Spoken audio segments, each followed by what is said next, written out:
Exercise 6.3, question number 1. Evaluate indefinite integrals after decomposing the rational fractions into partial fractions. इसके 10 parts हैं और इसकी conceptual base बनाने के लिए पहले 10 मिनट्स बहुत ही इंपॉर्टेंट हैं।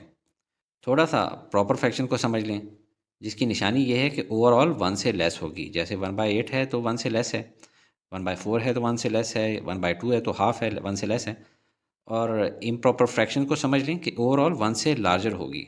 जैसे 1 complete pizza and 1 quarter pizza कितना बन गया, 5/4 पिज़्ज़ा। फिर हम लीनियर फंक्शन की शेप समझ लें, जैसे कि x लीनियर फंक्शन है, x+1 लीनियर फंक्शन है, x-3 भी लीनियर फंक्शन है। और लीनियर फंक्शन की रिपीटेड शेप्स समझ लें, x का स्क्वायर x की रिपीटेड शक्ल है, x+1 का स्क्वायर उसकी रिपीटेड शक्ल है, 2 बार रिपीट हो रहा है, x-3 रिपीटेड फंक्शन है लीनियर का, 4 बार रिपीट हो रहा है। इसी तरह क्वाड्रेटिक फंक्शंस की शेप और उनकी रिपीटेड शेप्स देखें। x² + 2 एक क्वाड्रेटिक फंक्शन है और x²+2 यानी क्वाड्रेटिक फंक्शन 3 टाइम्स रिपीट हो रहे हैं। और थोड़ा सा पार्शियल फ्रैक्शन रिपीट करा दूं जो कि आपने 10th में पढ़ी थी। 1/2 एक प्रॉपर फ्रैक्शन है क्योंकि न्यूमिनेटर स्मॉलर है डिनोमिनेटर से, जबकि 7/2 ये एक इम्प्रॉपर फ्रैक्शन है क्योंकि न्यूमिनेटर इज ग्रेटर देन और इक्वल टू डिनोमिनेटर, और इसलिए हम इसको लिख सकते हैं =3 + 1/2। पर कैसे? सिंपल डिवीजन से। 2 3 ज़ा 6, नीचे साइन चेंज करें तो 7 - 6 = 1 आ जाएगा। ये रहा कोशेंट, ये रहा डिवाइज़र और ये रहा रिमाइंडर।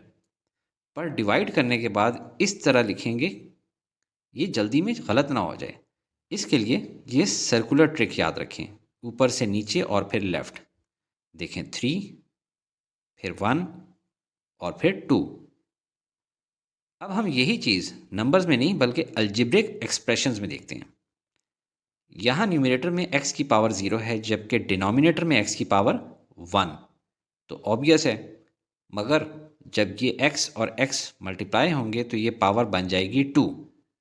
लिहाजा ऊपर वाले की डिग्री 0 है जबकि नीचे वाले की डिग्री यानी x की मैक्सिमम पावर 2 है। इसलिए ये ऑलरेडी प्रॉपर फ्रैक्शन है और रेडी है कि इसकी पार्शियल फ्रैक्शन बनाई जाए। यहाँ से हमने ये सीखा कि ऐसे क्वेश्चंस में सबसे पहले न्यूमरेटर में मौजूद फंक्शंस को आपस में और नीचे मौजूद फंक्शंस को आपस में ओपन और मल्टीप्लाई करके सबसे पहले डिग्री ऑफ न्यूमरेटर और डिनोमिनेटर मालूम करनी है, ताकि पता चल सके कि इम्प्रॉपर फ्रैक्शन है या प्रॉपर। चलें एक और एग्जांपल देखते हैं। यहाँ पे फर्स्ट लुक में यही लग रहा है कि शायद इम्प्रॉपर फ्रैक्शन है क्योंकि ऊपर x की डिग्री यानी हाईएस्ट पावर 3 है जबकि नीचे 2 है। मगर मैंने आपको बताया कि डिग्री चेक करने के लिए जो भी फंक्शंस हैं उनको ओपन करके, जैसे यहाँ पे x+1 होल स्क्वायर को ओपन करके फिर x² से मल्टीप्लाई भी कर लें, तो तब आपको नज़र आ जाएगा कि यहाँ ऊपर डिग्री लेस है और नीचे ज़्यादा है। ये भी प्रॉपर फ्रैक्शन है। एक और एग्जांपल देखें। डिग्री चेक करने के लिए जो भी फंक्शंस हैं उनको ओपन करके मल्टीप्लाई करना है। x-1 ब्रैकेट में है तो उसको x² से मल्टीप्लाई कर दें। अब आपको क्लियर नज़र आ रहा है कि ऊपर डिग्री ग्रेटर है और नीचे स्मॉलर है, तो ये इम्प्रॉपर फ्रैक्शन है। लिहाजा इसको डिवीजन से हमने प्रॉपर फ्रैक्शन बनाना है। ज़्यादा सोचना नहीं है, बस देखें कि x³ को किस से मल्टीप्लाई करें कि x⁴ आ जाए। बहुत आसान है, x से। और अब -x² को जब x से मल्टीप्लाई करें तो आंसर आएगा -x³। अब नीचे वालों के साइंस चेंज कर दें। x⁴ और -x⁴ ये 0 रह गया। बाकियों में +x³ हायर पावर है, पहले वो लिख लें, फिर -x² और +2।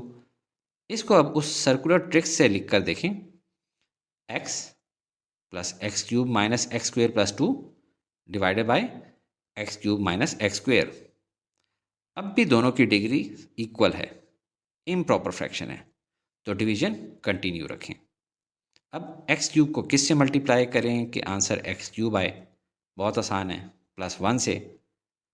और अब -x² को जब 1 से मल्टीप्लाई करें तो आंसर आएगा -x²। अब नीचे वालों के साइंस चेंज कर दें। x³ और -x³ ये 0 रह गया, -x² और +x² ये भी 0 रह गया, रिमाइंडर बच गया सिर्फ 2। इसको अब उस सर्कुलर ट्रिक से लिख कर देखें, x+1 +2 divided bye x cube minus x square. अब इसमें ये नॉर्मल पॉलिनॉमियल है, इसका तो डायरेक्ट इंटीग्रल ले लेंगे, जबकि इसमें न्यूमरेटर की डिग्री यानी x की पावर 0 स्मॉलर है और डिनोमिनेटर की डिग्री 3 ग्रेटर है, तो ये प्रॉपर फ्रैक्शन बन गई है। अब इसको सॉल्व करने के लिए हमने पार्शियल फ्रैक्शंस में सिंप्लीफाई करना सीखना है। पर एक बात याद रहे, जब पार्शियल फ्रैक्शन बनानी है तो ओरिजिनल गिवन फंक्शन के डिनोमिनेटर को ही यूज़ करें। चलें let's revise partial fractions. Given function में नीचे एक्स स्क्वेयर को देख के शक हो सकता है कि शायद क्वाड्रेटिक फंक्शन है, हालांकि अगर सिंपल एक्स लिखा हो तो वो एक लीनियर फंक्शन होता है, जैसे कि x+0 या x-1। इसी तरह वो लीनियर फंक्शन रिपीट हो रहा हो तो उसको x+0 होल स्क्वायर लिखा जाएगा या एक्स स्क्वेयर। इसी तरह x-1 होल क्यूब भी एक लीनियर फंक्शन है बट रिपीटेड 3 टाइम्स। अब क्वाड्रेटिक फंक्शन और रिपीटेड क्वाड्रेटिक फंक्शन की एग्जांपल देखते हैं। ये एक क्वाड्रेटिक फंक्शन है और ये रिड्यूस होके लीनियर नहीं बन सकता, जबकि अगर इसकी होल पावर 2 हो तो ये रिपीटेड क्वाड्रेटिक फंक्शन है। अच्छा ये देखें, ये एक क्वाड्रेटिक फंक्शन है बट रिड्यूस होके लीनियर फंक्शन बन सकता है। इससे दो रिड्यूस्ड लीनियर फंक्शंस बनेंगे जब इसकी फैक्टराइजेशन करें, x-5 इंटू x+3। अब प्रॉपर फंक्शंस को पार्शियल फ्रैक्शंस में लिखना सीखें। गिवन फंक्शन में नीचे एक्स स्क्वेयर एक रिपीटेड लीनियर फंक्शन है, तो उसको एक बार नॉर्मल लिखेंगे और एक बार रिपीटेड। इसी तरह x-1 भी एक लीनियर फंक्शन है और क्योंकि रिपीटेड नहीं है इसलिए एक ही बार लिखेंगे। लीनियर फंक्शंस के न्यूमरेटर में सिंपल अल्फ़ाबेट्स लिखे जाते हैं। हम लिख लेते हैं a, b और c। एक दूसरा फंक्शन देखें, इसमें नीचे x-a होल स्क्वायर एक रिपीटेड लीनियर फंक्शन है, तो उसको एक बार नॉर्मल लिखेंगे और एक बार रिपीटेड। इसी तरह x-b भी एक लीनियर फंक्शन है और क्योंकि रिपीटेड नहीं है इसलिए इसको एक ही बार लिखेंगे। लीनियर फंक्शंस के न्यूमरेटर में बता चुका हूँ कि सिंपल अल्फ़ाबेट्स लिखे जाते हैं। हम लिख लेते हैं a, b और c। चलें अगला फंक्शन देखते हैं। इसमें नीचे x² + 1 एक क्वाड्रेटिक फंक्शन है, तो उसको अलहदा लिखेंगे। और दूसरा फंक्शन x² + x+1 भी एक क्वाड्रेटिक फंक्शन है, उसको भी अलहदा लिखेंगे। क्वाड्रेटिक फंक्शंस के न्यूमरेटर्स में दो दो अल्फ़ाबेट्स लिखे जाते हैं और उनमें पहले वाले के साथ x भी लिखते हैं। हम पहली टर्म पे लिख देते हैं ax + b और दूसरी टर्म पे cx + d। अब एक मिक्स्ड फंक्शन देखते हैं जिसमें क्वाड्रेटिक फंक्शन भी हो और लीनियर भी।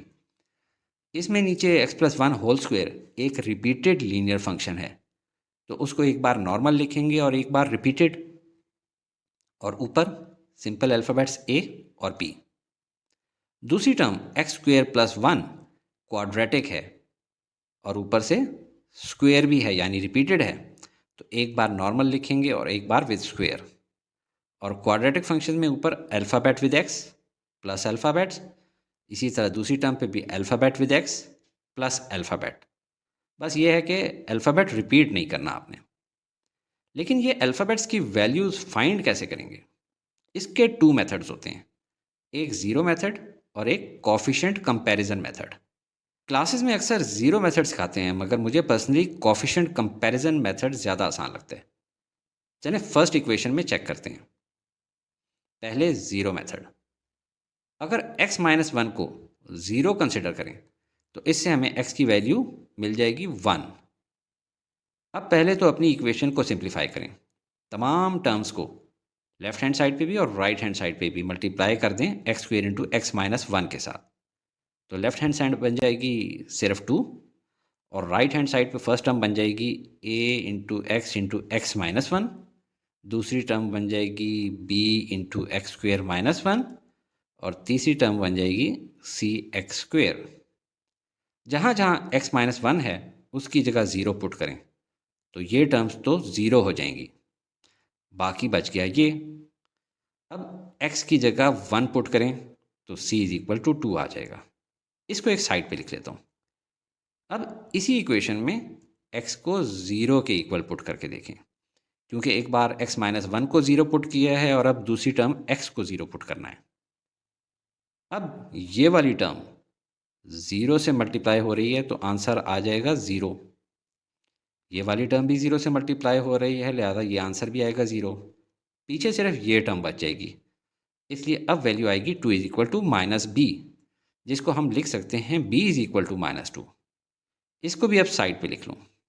अब देखें, ज़ीरो मेथड यूज़ किया है जिससे b और c की वैल्यूज़ मिल गई हैं, मगर आखिर में दोबारा हमें कोफिशिएंट कंपैरिजन मेथड की ज़रूरत पड़ रही है ताकि a की वैल्यू फाइंड कर सकें। लिहाजा शुरू से ही कोफिशिएंट कंपैरिजन मेथड यूज़ किया करें, जिसमें हम अपनी इक्वेशन को ओपन करेंगे। 2 तो एज इट इज़ आया। नेक्स्ट टर्म बन जाएगी a x square minus a x b x minus b और c x square as it is. X square वाली टर्म्स को पहले लिख लें, एक्स वाली टर्म्स को उसके बाद और कांस्टेंट टर्म को एंड पे। एक्स स्क्वेयर वाली टर्म्स को कंबाइन कर लें, एक्स वाली भी कंबाइन कर लें और कांस्टेंट वाली भी अगर एक से ज़्यादा हो। अब कोफिशिएंट कंपैरिजन करना है। लेफ्ट हैंड साइड पे कांस्टेंट टर्म है 2, राइट हैंड साइड पे कांस्टेंट टर्म है माइनस बी। तो इससे एक इक्वेशन आ गई minus b is equal to 2 या b is equal to minus 2। अब लेफ्ट हैंड साइड पे एक्स वाली टर्म नहीं है, राइट हैंड साइड पे एक्स का कोफिशिएंट है b माइनस ए, यानी हम लिख सकते हैं b minus A is equal to 0 आ गया, जिसको मजीद लिख सकते हैं b इज इक्वल टू ए, यानी दो बराबर हैं। इस तरह a भी इक्वल हुआ माइनस 2 के। अब एक्स स्क्वेयर वाली टर्म लेफ्ट हैंड साइड पे नहीं है, राइट हैंड साइड पे उसका कोफिशिएंट है a प्लस सी, तो हम लिख सकते हैं a plus C is equal to 0, यानी c is equal to minus a. और क्योंकि a की वैल्यू माइनस 2 है, इसलिए c की वैल्यू बन गई 2। अब a, b और c की जगह वैल्यूज पुट कर दें तो ये हमारे पास पार्शियल फ्रैक्शन आ गई। ओरिजिनल इम्प्रॉपर फंक्शन जिसको इंटीग्रेट करना मुश्किल था, उसको पार्शियल फ्रैक्शंस में स्प्लिट कर दिया है और अब इनकी इंटीग्रेशन करना आसान हो गया। एक और फार्मूला जो आपको पार्शियल फ्रैक्शंस की इंटीग्रेशन में बहुत हेल्प करता है वो है कि जब डिनोमिनेटर वाले फंक्शन का डेरिवेटिव न्यूमरेटर में हो तो उस कंप्लीट का इंटीग्रल लेने पे आंसर आता है natural log of the denominator function. कुछ एग्जांपल्स देखते हैं। 1/x, नीचे x है और ऊपर उसका डेरिवेटिव है 1, तो इंटीग्रल होगा natural log of x। 1/x+1, नीचे x+1 है और ऊपर उसका डेरिवेटिव है 1, तो इंटीग्रल होगा नेचुरल लॉग ऑफ x+1। यहाँ मैं अभी intentionally plus c constant integration नहीं लिख रहा ताकि स्क्रीन साफ साफ नजर आए। 2x divide by x square plus 1, नीचे एक्स स्क्वेयर प्लस 1 है और ऊपर उसका डेरिवेटिव है 2x, तो इंटीग्रल होगा natural log of x square plus 1। E raise power x divide by e raise power x plus 1, नीचे e raise power x plus 1 है, ऊपर उसका derivative e raise power x, तो इंटीग्रल होगा natural log of e raise to the power x plus 1। Next है x+1 divide by x square plus 2x का integral. बाज़ औक़ात आपने ख़ुद कुछ एडजस्ट करके अपने आप को ईजी पोजीशन में लाना होता है। जैसे यहाँ नीचे वाली टर्म का डेरिवेटिव लें तो बनता है 2x प्लस 2, जबकि हमारे इंटीग्रल में ऊपर सिर्फ x प्लस 1 है, तो हम ऊपर 2 से मल्टीप्लाई कर देते हैं। और अगर 2 से मल्टीप्लाई किया है तो हम लोगों ने 2 से डिवाइड भी करना है, तो इंटीग्रल से बाहर 2 से डिवाइड कर देते हैं। अब इंटीग्रल बनेगा 1/2 natural log of x square plus 2x। ये ट्रिक यूज़ करना बहुत इंपॉर्टेंट है, इससे इंटीग्रेशन बिल्कुल आसान हो जाती है। अब इस इंटीग्रल को देखें, वेरी इंपॉर्टेंट। इसका इंटीग्रल होगा natural log of secant theta plus tangent theta. कैसे, जहन पे जोर दें। सीकेंट थीटा का डेरिवेटिव होता है सीकेंट थीटा टेंजेंट थीटा, जबकि टेंजेंट थीटा का डेरिवेटिव होता है सीकेंट स्क्वायर थीटा, लिहाजा अलर्ट रहा करें। ट्रिग्नोमेट्रिक सब्स्टिट्यूशन के ये फार्मूलाज हमने एक्सरसाइज 6.2 के क्वेश्चन नंबर 2 में सीखे हैं। इनमें से टेंजेंट वाले फार्मूलाज के रिलेटेड अक्सर क्वेश्चन आते हैं। बाकियों को क्लियर कर दूं, ये फार्मूला असल में ऐसा है और इसका इंटीग्रल लेने पे आंसर आता है 1/a और टेंजेंट इनवर्स x/a।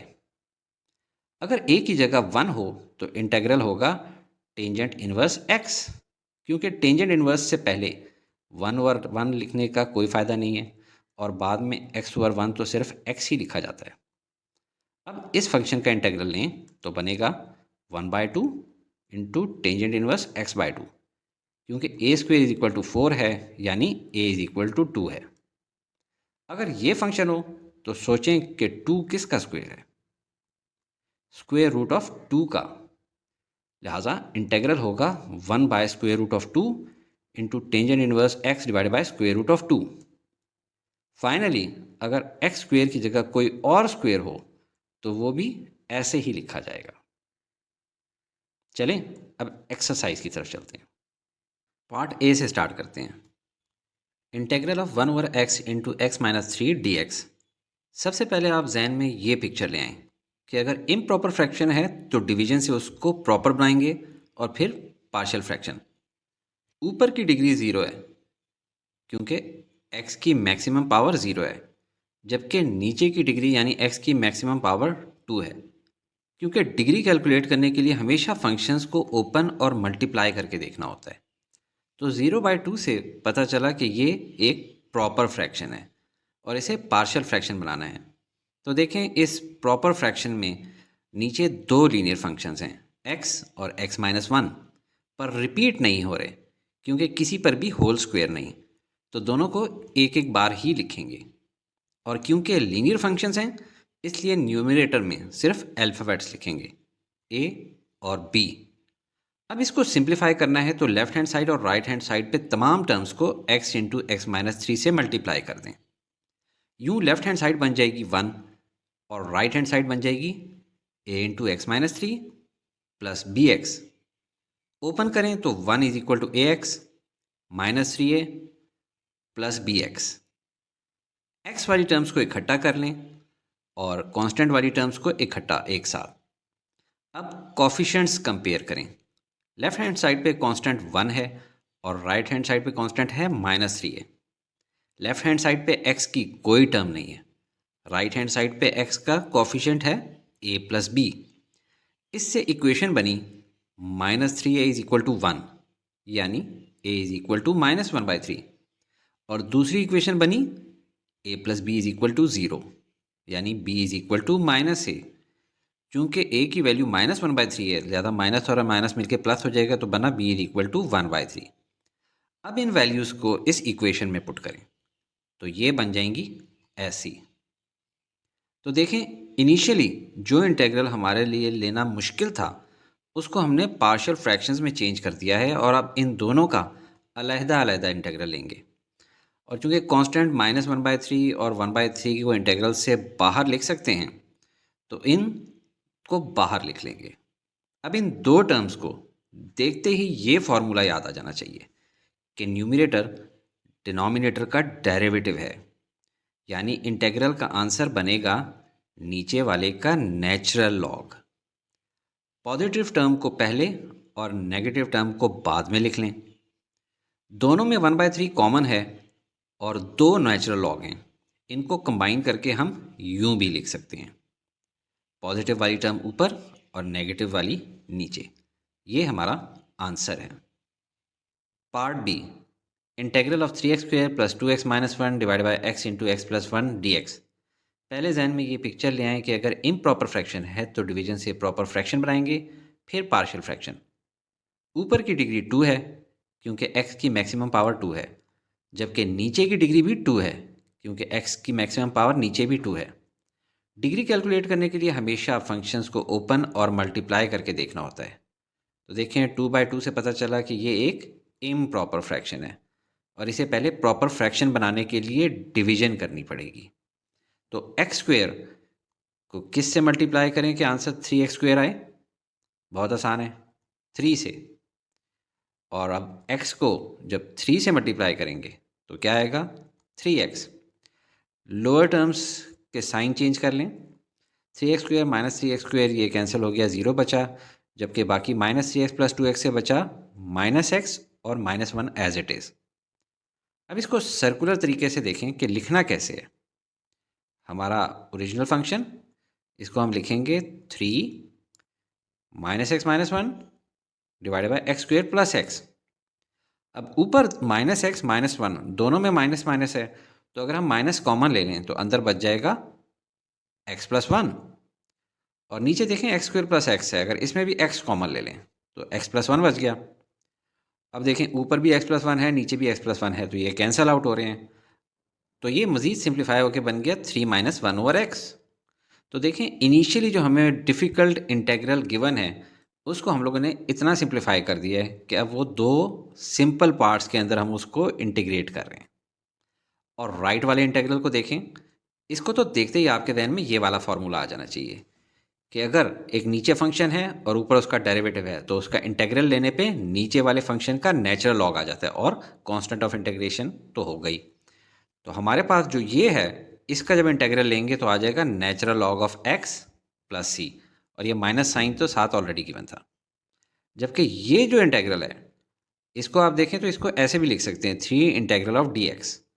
अब आप समझ गए होंगे कि इंटेग्रल और d को काट दें तो बच जाता है 3x, और यही हमारा आंसर है।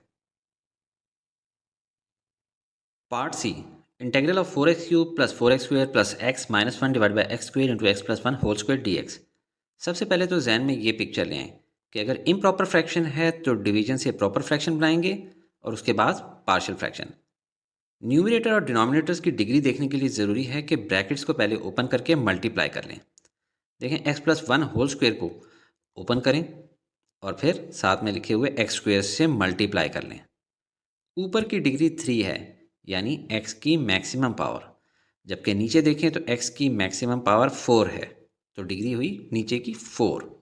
तो 3/4 से पता चला कि ये एक प्रॉपर फ्रैक्शन है और इसकी डिवीजन की ज़रूरत नहीं, बस इसकी सिंपल पार्शियल फ्रैक्शन बनानी है। तो नीचे एक लीनियर फंक्शन x है जो रिपीटेड है, स्क्वेयर्ड है, और एक लीनियर फंक्शन x+1 है, वो भी रिपीटेड है। तो एक बार नीचे x लिख लें और एक बार x स्क्वेयर, इसी तरह एक बार x+1 लिख लें और एक बार x+1 होल स्क्वेयर। और क्योंकि लीनियर फंक्शंस हैं तो ऊपर सिर्फ अल्फ़ाबेट्स आएंगे, हम लिख लेते हैं a, b, c और d। अब इसको सिंप्लीफाई करना है तो दोनों साइड्स की हर टर्म को x square into x+1 whole square से मल्टीप्लाई कर दें। लेफ्ट हैंड साइड बन जाएगी 4x³ plus 4x square plus x - 1। Right hand side पे फर्स्ट टर्म बन जाएगी a into x plus 1 whole square, दूसरी टर्म बन जाएगी b into x plus 1 whole square, तीसरी बन जाएगी cx square into x plus 1, चौथी बन जाएगी dx स्क्वेयर। अब इन होल स्क्वेयर्स को a plus b whole square के फॉर्मूले से ओपन करें। अब ब्रैकेट्स को ओपन करते हैं तो ये बन जाएंगी ax³ plus 2ax square plus ax plus bx square plus 2bx plus b plus cx³ plus cx square plus dx square. थोड़ी सी स्क्रीन नीचे से क्लियर कर लेते हैं। अब x³ वाली टर्म्स को पहले लिख लें, x स्क्वेयर वाली को उसके बाद, x वाली टर्म्स को उनके बाद, और आखिर में कॉन्स्टेंट्स को। अब सिमिलर पावर्स वाले कोफिशिएंट्स को कंबाइन कर लें। अब कोफिशिएंट कंपैरिजन मेथड का इस्तेमाल करते हैं। कांस्टेंट b -1 के इक्वल है तो इससे हमें एक इक्वेशन मिल गई है कि b = -1। x के कोफिशिएंट्स राइट हैंड साइड पे a प्लस 2b हैं और लेफ्ट हैंड साइड पे 1, इससे हमें सेकंड इक्वेशन मिल गई a plus 2b = 1। X square के कोफिशिएंट राइट हैंड साइड पे 2a plus b plus c plus d है और लेफ्ट हैंड साइड पे 4, इससे हमें थर्ड इक्वेशन मिल गई। और x³ का कोफिशिएंट राइट हैंड साइड पे a प्लस c है और लेफ्ट हैंड साइड पे 4, इससे हमें फोर्थ इक्वेशन मिल गई। अब हम इन इक्वेशंस की मदद से a, b, c और d की वैल्यूज फाइंड करेंगे ताकि हमारी पार्शियल फ्रैक्शन कंप्लीट हो जाए। क्लैरिटी के लिए चारों इक्वेशंस को नीचे उतार लिए। b की वैल्यू हमें मालूम है कि -1 है। अगर सेकंड इक्वेशन में ये वैल्यू पुट करें तो बन जाएगी a - 2 = 1।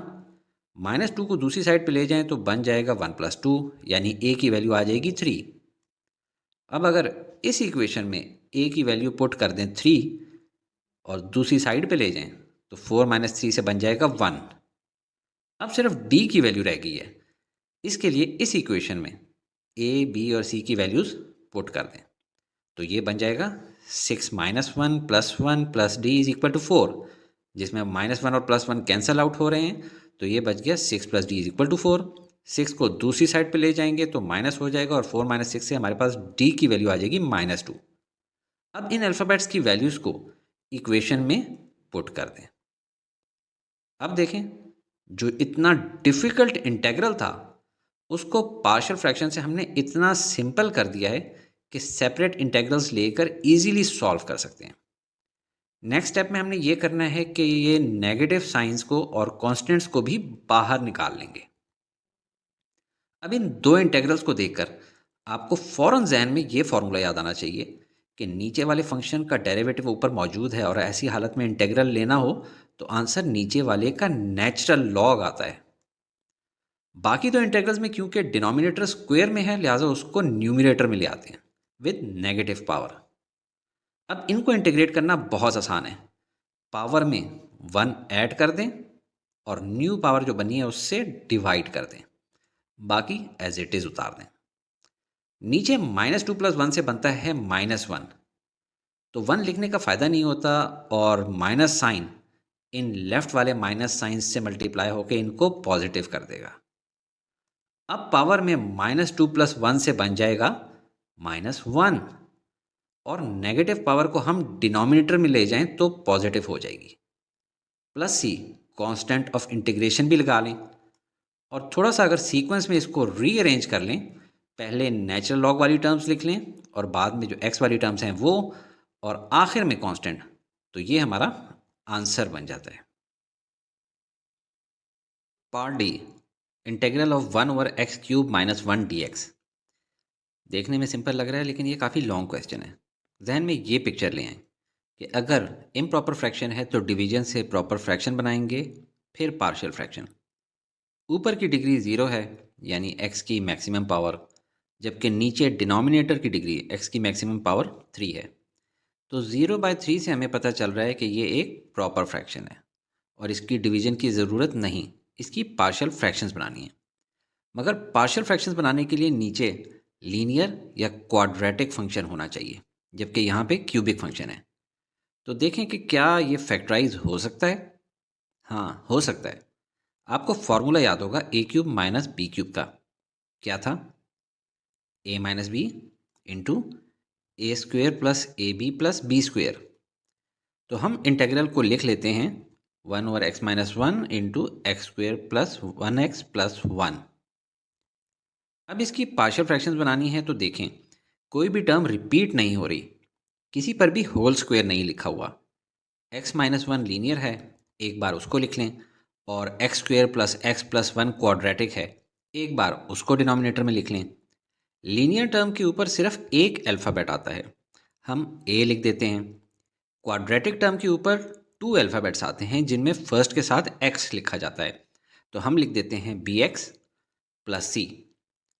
अब इसको सिंप्लीफाई करना है तो दोनों साइड्स की हर टर्म को x - 1 इंटू x² + x + 1 से मल्टीप्लाई कर दें।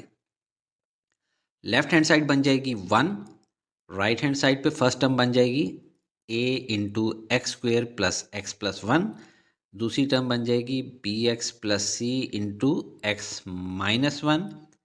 अब ब्रैकेट्स को ओपन करें, a तीनों से मल्टीप्लाई हो रहा है तो बन जाएगा ax² + ax + a, और bx जब x - 1 से मल्टीप्लाई होगा तो बनेगा bx² - bx, और c जब x - 1 से मल्टीप्लाई होगा तो बनेगा cx - c। अब x² वाली टर्म्स को पहले लिख लें, फिर x वाली टर्म्स को, और फिर कॉन्स्टेंट्स को। फिर x² वाली टर्म्स को कंबाइन कर लें, x वाली टर्म्स को भी कंबाइन कर लें, और फिर कॉन्स्टेंट्स को भी। अब कॉफिशिएंट्स कंपैरिजन करना है हमने। राइट हैंड साइड पे कॉन्स्टेंट्स हैं a - c, जबकि लेफ्ट हैंड साइड पे 1 है, तो इससे हमारे पास फर्स्ट इक्वेशन आ गई।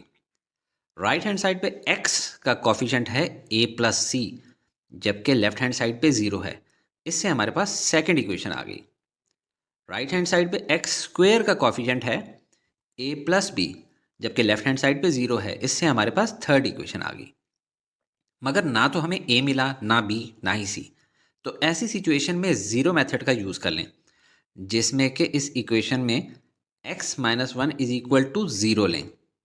तो उससे हमारे पास x की वैल्यू आ जाती है 1। अब जहाँ जहाँ x माइनस 1 है उसकी जगह 0 पुट करें और जहाँ जहाँ x है उसकी जगह 1 पुट करें। ये वाली टर्म तो 0 हो जाएगी क्योंकि 0 से मल्टीप्लाई हो रही है, और बाकी बच जाएगा 1 इज इक्वल टू 3a। क्योंकि 1 स्क्वेयर भी 1 होता है तो 3 बार 1 ऐड होके 3a बन रहा। इससे a की वैल्यू निकल आएगी 1/3। अब a की इस वैल्यू को हम थर्ड इक्वेशन में डालें तो दूसरी साइड पे जाके साइन नेगेटिव हो जाएगा और b की वैल्यू मिल जाएगी। इसी तरह अगर a की वैल्यू इस इक्वेशन में डालें, c को दूसरी तरफ ले जाएं और 1 को यहाँ ले आएं, दोनों के साइंस चेंज हो जाएंगे। यूँ अब c की वैल्यू आ जाएगी -2/3। अब हम अपनी पार्शियल फ्रैक्शन में a, b और c की जगह पे उनकी वैल्यूज पुट कर देते हैं और अननेसेसरी इन्फॉर्मेशन स्क्रीन से रिमूव कर देते हैं। तो ये हमारी पार्शियल फ्रैक्शन आ गई है।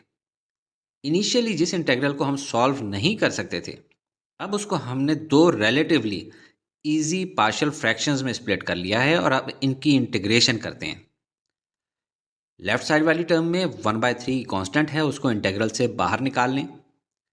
राइट साइड वाली टर्म में ऊपर अगर -1/3 कॉमन ले लें तो अंदर बचेगा x+2।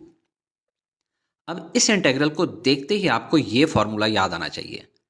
नीचे वाले फंक्शन का डेरिवेटिव ऊपर मौजूद हो तो इंटीग्रल लेने पे नीचे वाले फंक्शन का नेचुरल लॉग आ जाता है।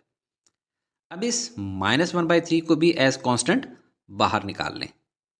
अब इस इंटीग्रल को भी हम कुछ ऐसा करके कि इस फॉर्मूले की शक्ल में आ सके, ऐसा कर सकते हैं। जहन में सोचें कि x² + x+1 का डेरिवेटिव क्या होता है, 2x + 1। तो ऊपर हमें 2x चाहिए, तो अगर हम ऊपर 2 से मल्टीप्लाई करें तो बनेगा 2x + 4, और मल्टीप्लाई किया है तो डिवाइड भी करेंगे 2 से, तो नीचे बन जाएगा 3 × 2 से 6। हमें ऊपर 2x + 1 चाहिए, तो हम इसको स्प्लिट करके लिख देते हैं 2x + 1 + 3। और अब -1/6 को कॉमन रखते हुए हम अंदर ब्रैकेट्स में इसको 2 इंटीग्रल्स में स्प्लिट कर देते हैं। एक पे 2x + 1 लिख देंगे, दूसरे पर 3। अब देखें ये वाली टर्म तो फौरन ही इस फॉर्मूले से सॉल्व हो जाएगी। इससे हमें मिलेगा natural log of lower term x² + x+1। ये वाला -1/6 अब अंदर वाली दोनों टर्म्स से मल्टीप्लाई कर दें ताकि ब्रैकेट ओपन हो जाए। इस 3 कांस्टेंट को इंटीग्रल से बाहर निकाल लें। ये 3/6 सिंप्लीफाई होके बन जाएगा 1/2। अब ये इस क्वेश्चन का ट्रिकी पार्ट है, इसको हम फिलहाल कह देते हैं इंटीग्रल I1 और ज़रा सेपरेट स्क्रीन पे सॉल्व करते हैं। इसके डिनोमिनेटर को फर्दर फैक्टराइज नहीं किया जा सकता, लिहाजा इसको परफेक्ट स्क्वायर बनाने की कोशिश करते हैं ताकि किसी ना किसी तरह बाद में ये फॉर्मूला हम यूज़ कर सकें, जो कि ट्रिग्नोमेट्री में बहुत इंपॉर्टेंट है। तो अगर डिनोमिनेटर को हम a + b होल स्क्वायर की शक्ल में देखना चाहते हैं तो होल स्क्वायर की ओपन फॉर्म देख लें। हमारे डिनोमिनेटर में पहली टर्म a² की जगह x² है, सेकेंड टर्म में 2 मिसिंग है, फिर a की जगह x है और b की जगह क्या लिखें कि 2 कैंसिल हो जाए, क्योंकि हमें तो सिर्फ x चाहिए। तो जाहिर है ऐसी सूरत में 1/2 से मल्टीप्लाई करेंगे। अब b हमें मालूम हो गया है कि 1/2 है, तो इसका स्क्वायर भी लें। अब देखें 1/2 के स्क्वायर से बनता है 1/4, जबकि हमारे पास है 1, तो हमें साथ में 3/4 भी ऐड करना पड़ेगा ताकि डिनोमिनेटर को सही रिप्लेस करें। अब इसकी जगह हमने होल स्क्वायर में लिखना है, तो इतने हिस्से की जगह लिखें x + 1/2 होल स्क्वायर, जबकि इस हिस्से की जगह आप लिखें √3/2 होल स्क्वायर। अब हमने डिनोमिनेटर को इससे रिप्लेस कर देना है और बाकी रफ वर्क हटा देते हैं। देखें x + 1/2 हमारे फॉर्मूले में u की जगह पे है और √3/2 फॉर्मूले में a की जगह पे है। तो अब इसको सॉल्व करेंगे तो 1/a की जगह पे आएगा 1/√3/2, जबकि tangent inverse as it is लिखें और ऊपर के u की जगह x प्लस 1/2 और नीचे a की जगह √3/2। अब हम ऐसा क्या करें कि किसी तरह इन दो 2 को कैंसिल कर सकें। ऊपर वाली टर्म में एलसीएम ले लेते हैं, तो ये बन जाएगा 2x प्लस 1 डिवाइड बाई 2। अब ये 2 और 2 कैंसिल हो जाएंगे। कैसे?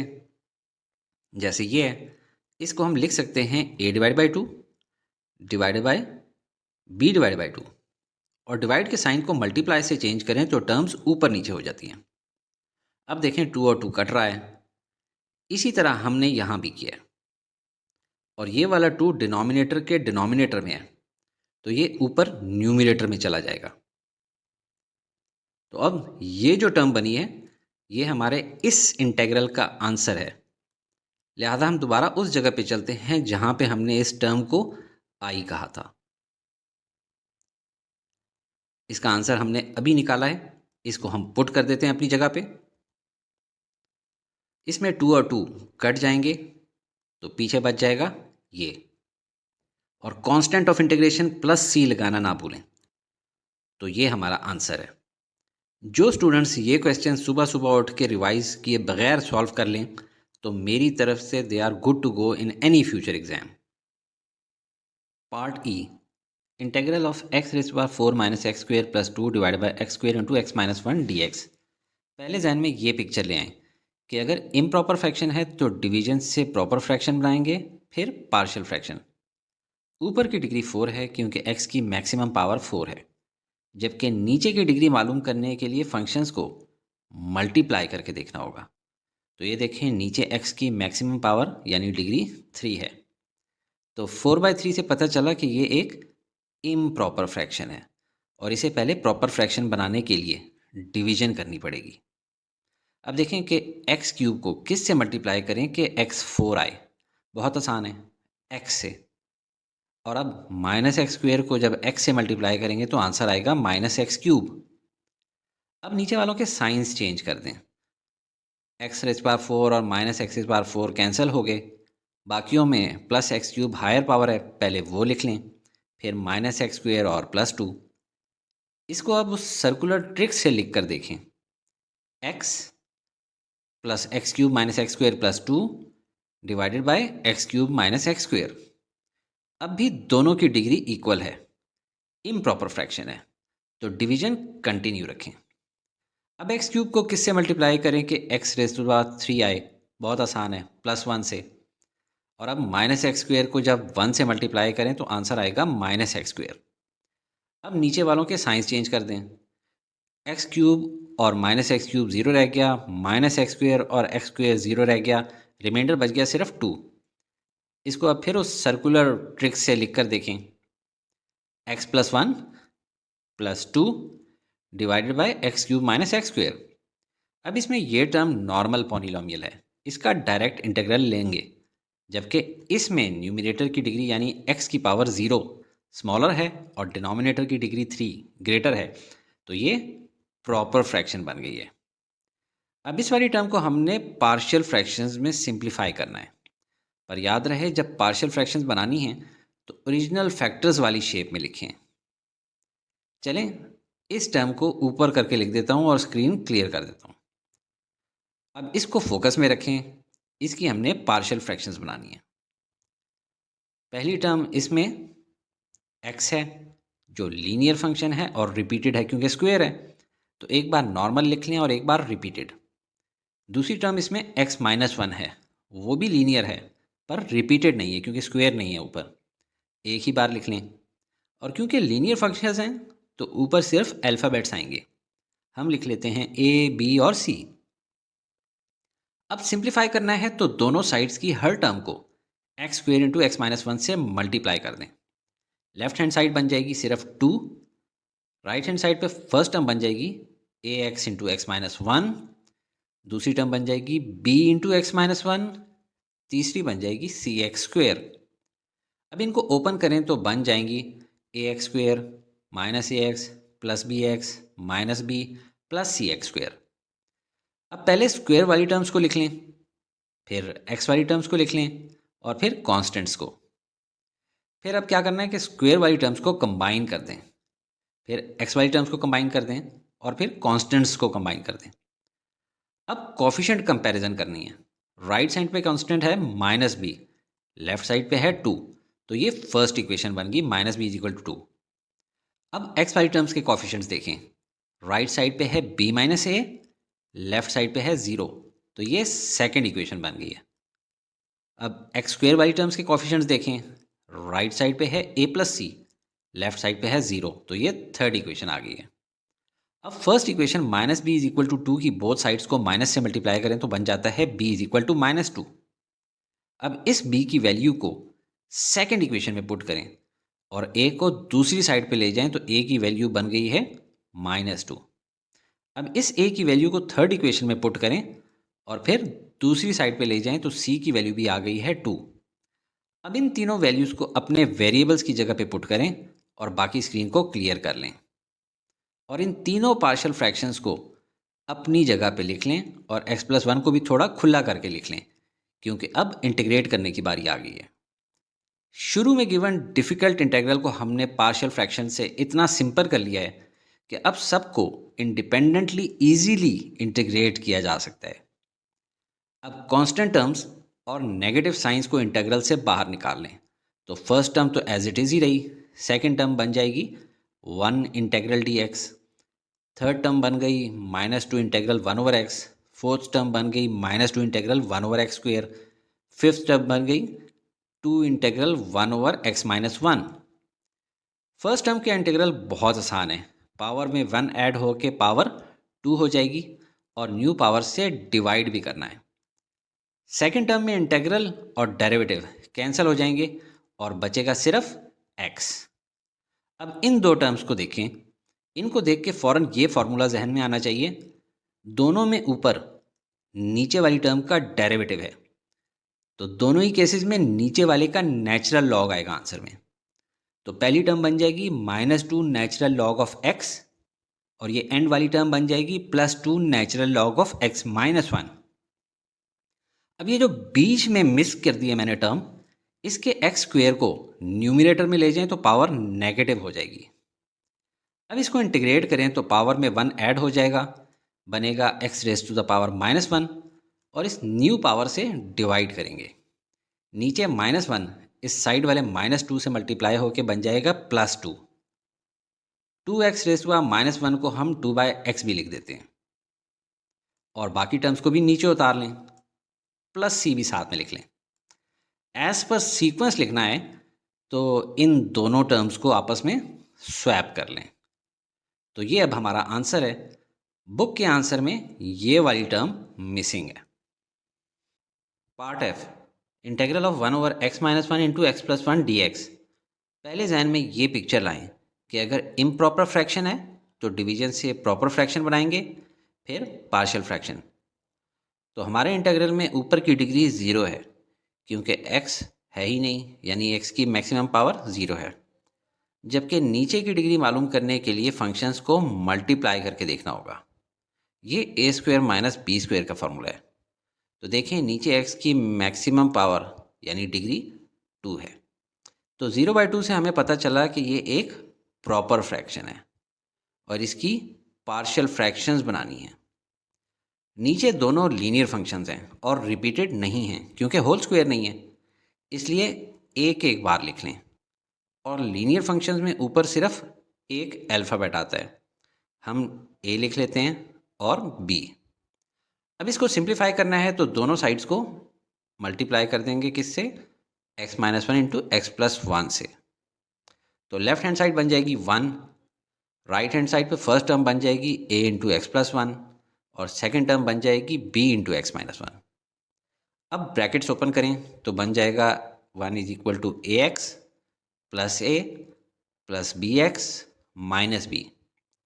अब x वाली टर्म्स को पहले लिख लें और कांस्टेंट्स को बाद में, फिर x वाली टर्म्स को कंबाइन कर दें और कांस्टेंट्स को भी कंबाइन कर दें। अब कॉफिशिएंट कंपैरिजन करें, राइट हैंड साइड पे a माइनस बी कॉन्स्टेंट है और लेफ्ट हैंड साइड पे 1, तो इससे हमें फर्स्ट इक्वेशन मिल गई a minus b is equal to 1। फिर x के कॉफिशिएंट्स देखें, राइट हैंड साइड पे ए प्लस बी और लेफ्ट हैंड साइड पे 0, ये सेकेंड इक्वेशन मिल गई। A plus B is equal to 0। Second equation में बी को अगर राइट हैंड साइड पे ले जाएं तो ए की वैल्यू मिल जाएगी इक्वल टू माइनस बी।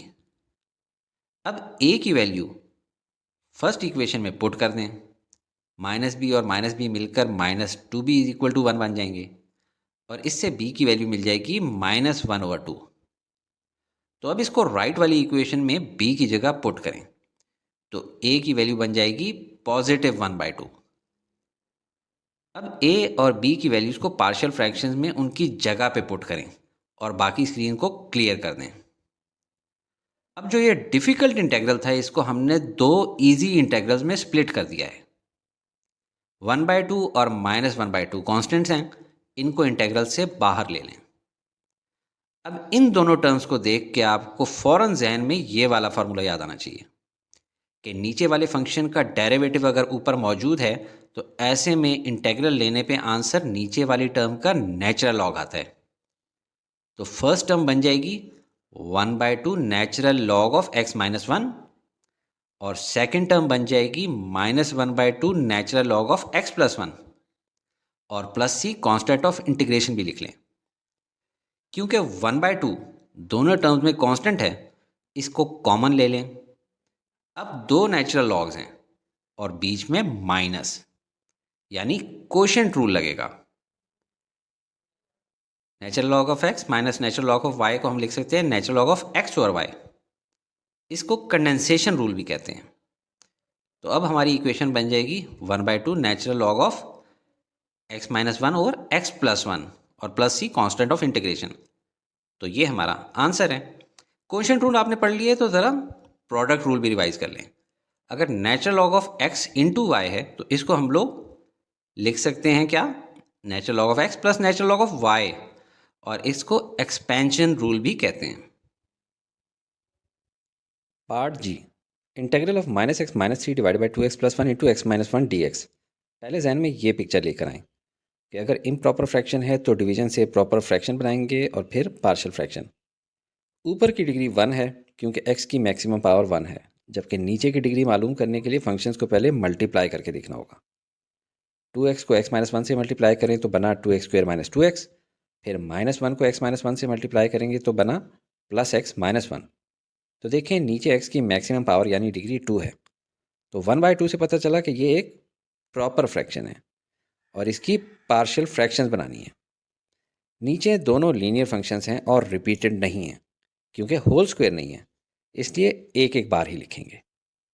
और लीनियर फंक्शंस में ऊपर सिर्फ एक अल्फ़ाबेट आता है तो हम a और b लिखते हैं। अब इसको सिंप्लीफाई करना हो तो दोनों साइड को किससे मल्टीप्लाई करेंगे, 2x + 1 इंटू x-1 से मल्टीप्लाई करेंगे तो लेफ्ट साइड बन जाएगी -x-3 और राइट हैंड साइड बन जाएगी a इंटू x-1 और सेकेंड टर्म बन जाएगी b इंटू 2x + 1। अब ब्रैकेट्स को ओपन करें तो बन जाएंगे ax - a plus 2bx plus b। अब x वाली टर्म्स को पहले लिख लें और कांस्टेंट टर्म्स को बाद में, फिर x वाली टर्म्स को कंबाइन कर दें और कांस्टेंट्स को भी कंबाइन कर दें। अब कोफिशिएंट कंपैरिजन करें, राइट हैंड साइड पे b - a कांस्टेंट है और लेफ्ट हैंड साइड पे -3, तो इससे फर्स्ट इक्वेशन मिल गई b - a is equal to -3। फिर x के कोफिशिएंट्स कंपेयर करें तो राइट हैंड साइड पे a + 2b है और लेफ्ट हैंड साइड पे -1, तो इससे हमें सेकंड इक्वेशन मिल जाएगी a + 2b is equal to -1।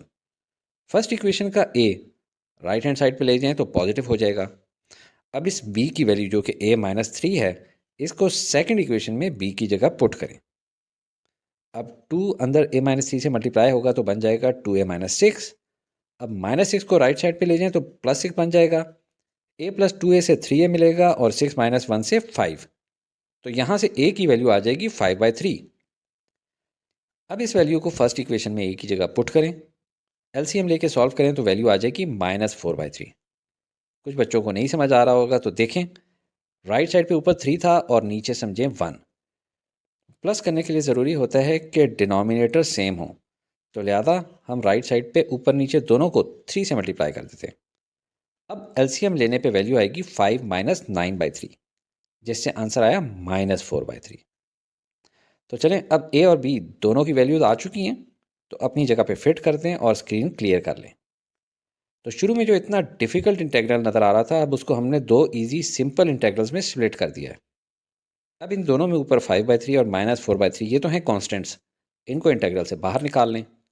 अब इस टर्म को देख के आपको फ़ौरन ये फार्मूला ध्यान में आना चाहिए कि नीचे वाले फंक्शन का अगर ऊपर डेरिवेटिव मौजूद है तो इंटेग्रल लेने पे आंसर क्या आएगा, नीचे वाले का नेचुरल लॉग।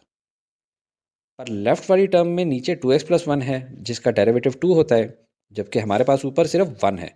तो हम यूँ करते हैं कि ऊपर भी 2 से मल्टीप्लाई कर देते हैं और नीचे भी 2 से मल्टीप्लाई कर देते हैं।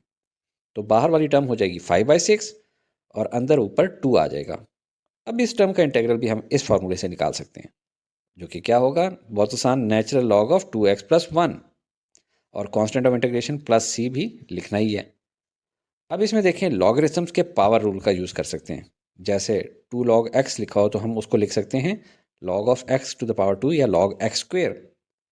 तो यहाँ हम 5/6 और 4/3 को ऊपर पावर में ले जाते हैं और अब दो लॉगरिथम्स के बीच में माइनस है, इसलिए लॉगरिथम्स का कोशेंट रूल जहन में रखें कि वो न्यूमरेटर और डिनोमिनेटर की शक्ल में चले जाते हैं। तो हम भी लिख लेते हैं और ये हमारा आंसर है।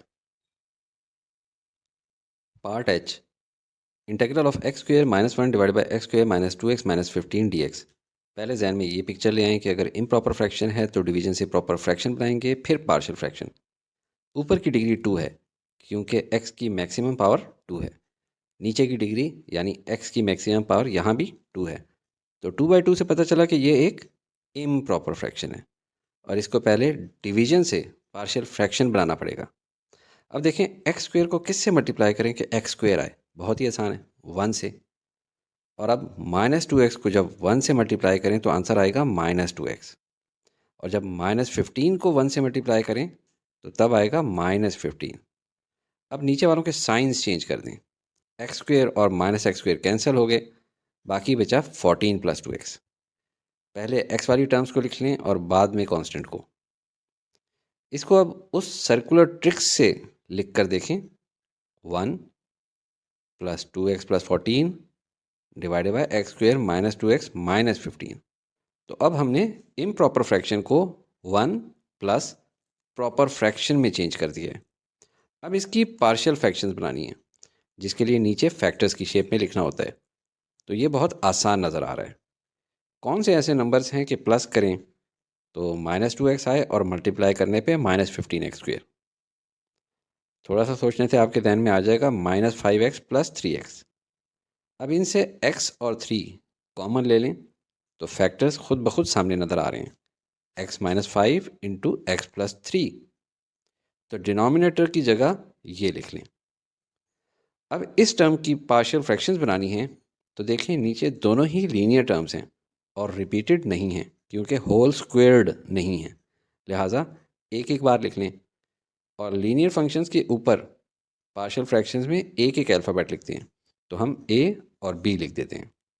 अब सिंप्लीफाई करना है इसे, तो दोनों साइड को किस से मल्टीप्लाई करें, x -5 इंटू एक्स + 3 से।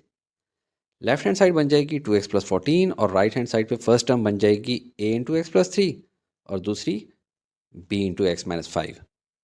ब्रैकेट्स ओपन करें तो बन जाएगी ax + 3a + bx -5b।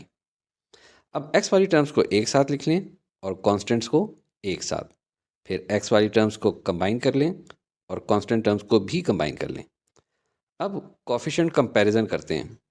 Right hand side पे 3a - 5b कांस्टेंट है और लेफ्ट हैंड साइड पे 14, तो इससे फर्स्ट इक्वेशन मिल गई 3a - 5b = 14।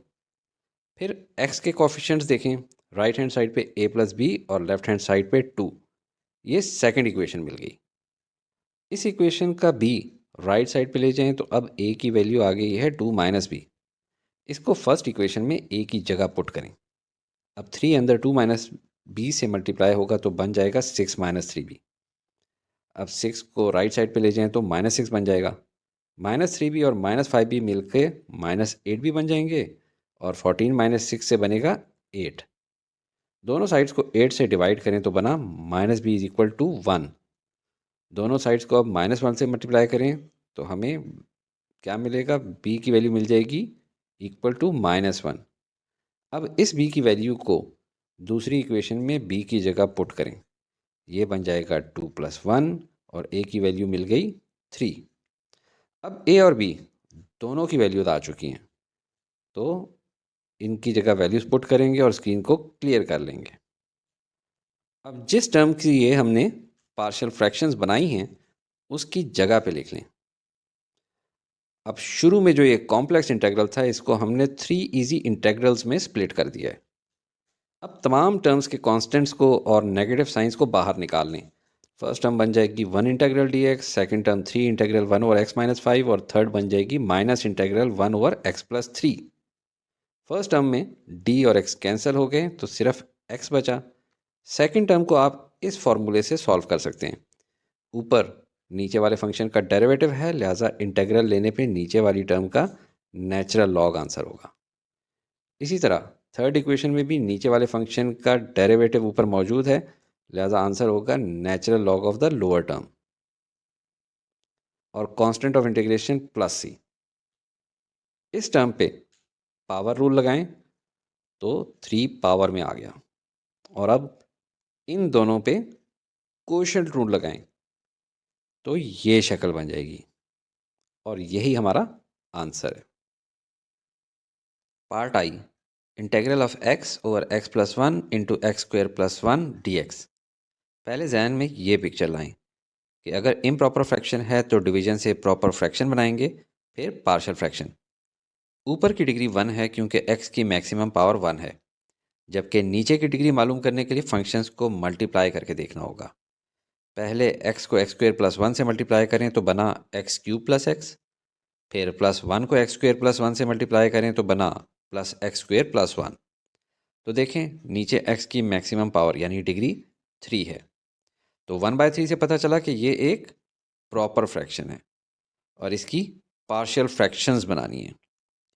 नीचे एक लीनियर फंक्शन है और एक क्वाड्रेटिक फंक्शन है, पर रिपीटेड नहीं है क्योंकि होल स्क्वेयर्ड नहीं है, इसलिए एक एक बार लिख लें।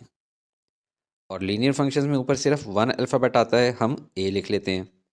और क्वाड्रेटिक फंक्शन में ऊपर 2 अल्फ़ाबेट्स आते हैं जिनमें फर्स्ट के साथ x भी होता है, तो हम bx प्लस c लिखते हैं। अब इसको सिंप्लीफाई करना है तो दोनों साइड्स को किससे मल्टीप्लाई करें, x plus 1 into x square plus 1 से। लेफ्ट हैंड साइड बन जाएगी सिर्फ x, राइट हैंड साइड पे फर्स्ट टर्म बन जाएगी a into x square plus 1 और सेकेंड टर्म बन जाएगी bx प्लस सी इंटू एक्स प्लस 1। अब ब्रैकेट्स ओपन करें तो बन जाएंगे ए एक्स स्क्वेयर प्लस ए और बी एक्स को x प्लस 1 से मल्टीप्लाई करेंगे तो बनेगा B x square plus b x, और जब c को x प्लस 1 से मल्टीप्लाई करेंगे तो बनेगा सी एक्स प्लस सी। अब एक्स स्क्वेयर वाली टर्म को पहले लिख लें, फिर x वाली टर्म्स को और फिर कॉन्स्टेंट्स को। अब एक्स स्क्वेयर वाली टर्म्स को कंबाइन कर लें, फिर x वाली कंबाइन कर लें और फिर कॉन्स्टेंट्स। अब कॉफिशिएंट कंपैरिजन करें। राइट हैंड साइड पे a प्लस सी कॉन्स्टेंट है और लेफ्ट हैंड साइड पे कुछ नहीं, तो इससे फर्स्ट इक्वेशन मिली a plus C is equal to 0। फिर x के कॉफिशिएंट राइट हैंड साइड पे b प्लस सी और लेफ्ट हैंड साइड पे 1, ये सेकंड इक्वेशन मिल गई b plus C is equal to 1। फिर एक्स स्क्वेयर के कॉफिशिएंट्स राइट हैंड साइड पे a प्लस बी और लेफ्ट हैंड साइड पे कुछ नहीं, तो यहाँ से थर्ड इक्वेशन मिल गई a plus B is equal to 0। First equation में a को राइट साइड पे ले जाएं तो ये बन जाएगा c is equal to minus a. अब c की ये वैल्यू सेकंड इक्वेशन में पुट करें तो इससे b minus A is equal to 1 आ गया। अब इन दोनों इक्वेशंस को अगर ऐड करें, a को a पर और b को b पर रखना, तो ये कैंसिल हो गए, पीछे बचा 2b इज इक्वल टू 1, जिससे b बना 1/2। अब इस वैल्यू को अगर इस इक्वेशन में डालें तो दूसरी तरफ जाके साइन माइनस हो जाएगा, a की वैल्यू मिल जाएगी -1/2। इसको अब इस इक्वेशन में डालें तो c इज इक्वल टू 1/2 मिल जाएगा। अब a, b और c तीनों की वैल्यूज़ मिल चुकी हैं, तो वो अपनी अपनी जगह पे पुट कर दें। राइट वाली टर्म को हम यूं भी लिख सकते हैं कि x प्लस 1 डिवाइडेड बाई 2, अब देखें, इनिशियली डिफ़िकल्ट नज़र आने वाले इंटेग्रल को हमने दो इजी इंटेग्रल्स में स्प्लिट कर दिया है। मज़ीद सॉल्व करने के लिए फर्स्ट टर्म में -1/2 कांस्टेंट है, उसको इंटेग्रल से बाहर ले लें, और सेकंड टर्म में 1/2 कांस्टेंट है। जाहिर है कि ये x+1 वाले 1 की बात नहीं हो रही, तो इस 2 को 1/2 समझते हुए इंटेग्रल से बाहर ले लेते हैं। इस वाले इंटेग्रल पे तो फ़ौरन ही ये वाला फार्मूला यूज़ होगा। नीचे वाले का डेरिवेटिव ऊपर मौजूद है, तो इंटेग्रल लेने पे नीचे वाले का नेचुरल लॉग आ जाता है। जबकि इस टर्म को हम टू इंटेग्रल्स में स्प्लिट कर देते हैं। एक में x को न्यूमरेटर लेंगे और दूसरे में 1 को, और 1/2 दोनों के बाहर होगा। अब इस टर्म को भी अगर इस फॉर्मूले के तहत सॉल्व करना है तो ऊपर x की जगह 2x होना चाहिए, क्योंकि x² + 1 का डेरिवेटिव 2x होता है। लिहाजा अगर ऊपर 2 से मल्टीप्लाई किया है तो 2 से डिवाइड भी करेंगे। अब इस इंटीग्रल की जगह हम natural log of the denominator x² + 1 लिख सकते हैं। और इस इंटीग्रल को देख के आप जहन में कौन सा फॉर्मूला ला रहे हैं? नीचे वेरिएबल x² है, प्लस है, और कांस्टेंट 1² है, तो ये फार्मूला यूज़ होगा, जिसका आंसर होता है 1/a, फिर टेंजेंट इनवर्स, और फिर x/a। क्योंकि हमारे केस में a 1 है, इसलिए हमारा आंसर सिंपल टेंजेंट इनवर्स होगा, और plus c constant of integration भी लगाना होता है। अब ये वाला 1/2 अंदर ब्रैकेट में दोनों टर्म्स से मल्टीप्लाई होगा। नेचुरल लॉग वाली टर्म्स पे अगर कोशेंट रूल लगाना हो तो नेगेटिव टर्म बाद में होनी चाहिए, लिहाजा हम इसकी जगह इस टर्म से चेंज कर देते हैं। लेकिन कोशेंट रूल लगाने से पहले हम पावर रूल यूज़ कर लेते हैं, और ये वाले कॉफिशेंट्स पावर में ले जाते हैं। अब इस पे कोफिशिएंट रूल लगेगा, तो ये हमारा फाइनल आंसर आ गया। Part j, integral of x² + 2 divided by x² + 1 whole square dx। पहले जहन में ये पिक्चर ले आएं कि अगर इम्प्रॉपर फ्रैक्शन है तो डिवीजन से प्रॉपर फ्रैक्शन बनाएंगे, फिर पार्शियल फ्रैक्शन। ऊपर की डिग्री 2 है क्योंकि x की मैक्सिमम पावर 2 है, जबकि नीचे की डिग्री मालूम करने के लिए फंक्शंस को मल्टीप्लाई या ओपन करके देखें। तो ये ओपन करके बना x⁴ + 2x² + 1 a + b whole square का फॉर्मूला लगाया। तो देखें नीचे x की मैक्सिमम पावर यानी डिग्री 4 है, तो 2/4 से पता चला कि ये एक प्रॉपर फ्रैक्शन है और इसकी पार्शियल फ्रैक्शंस बनानी है। नीचे x² + 1 एक क्वाड्रेटिक फंक्शन है और रिपीटेड भी है क्योंकि होल स्क्वेयर्ड है, इसलिए एक बार नॉर्मल लिखें और एक बार स्क्वेयर्ड लिखें। और क्वाड्रेटिक फंक्शन में ऊपर दो अल्फ़ाबेट्स आते हैं जिनमें फर्स्ट के साथ x भी होता है, तो एक पे हम लिख लेते हैं ax + b और दूसरे पे cx + d। अब इसको सिंप्लीफाई करना है तो दोनों साइड्स को किससे मल्टीप्लाई करें? x² + 1 होल स्क्वायर से।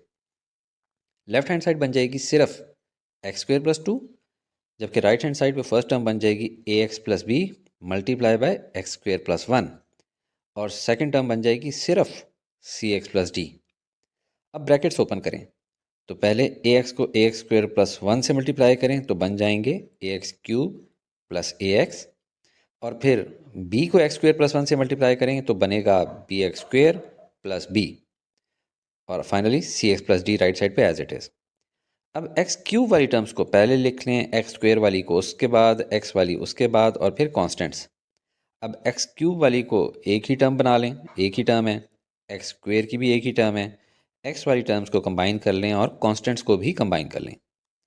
अब कॉफिशिएंट कंपैरिजन करना है। राइट हैंड साइड पे b + d कांस्टेंट है और लेफ्ट हैंड साइड पे 2 है, तो इससे फर्स्ट इक्वेशन मिल गई b + d = 2। फिर x के कॉफिशिएंट्स राइट हैंड साइड पे a + c है और लेफ्ट हैंड साइड पे नहीं है, ये सेकंड इक्वेशन मिल गई a + c = 0।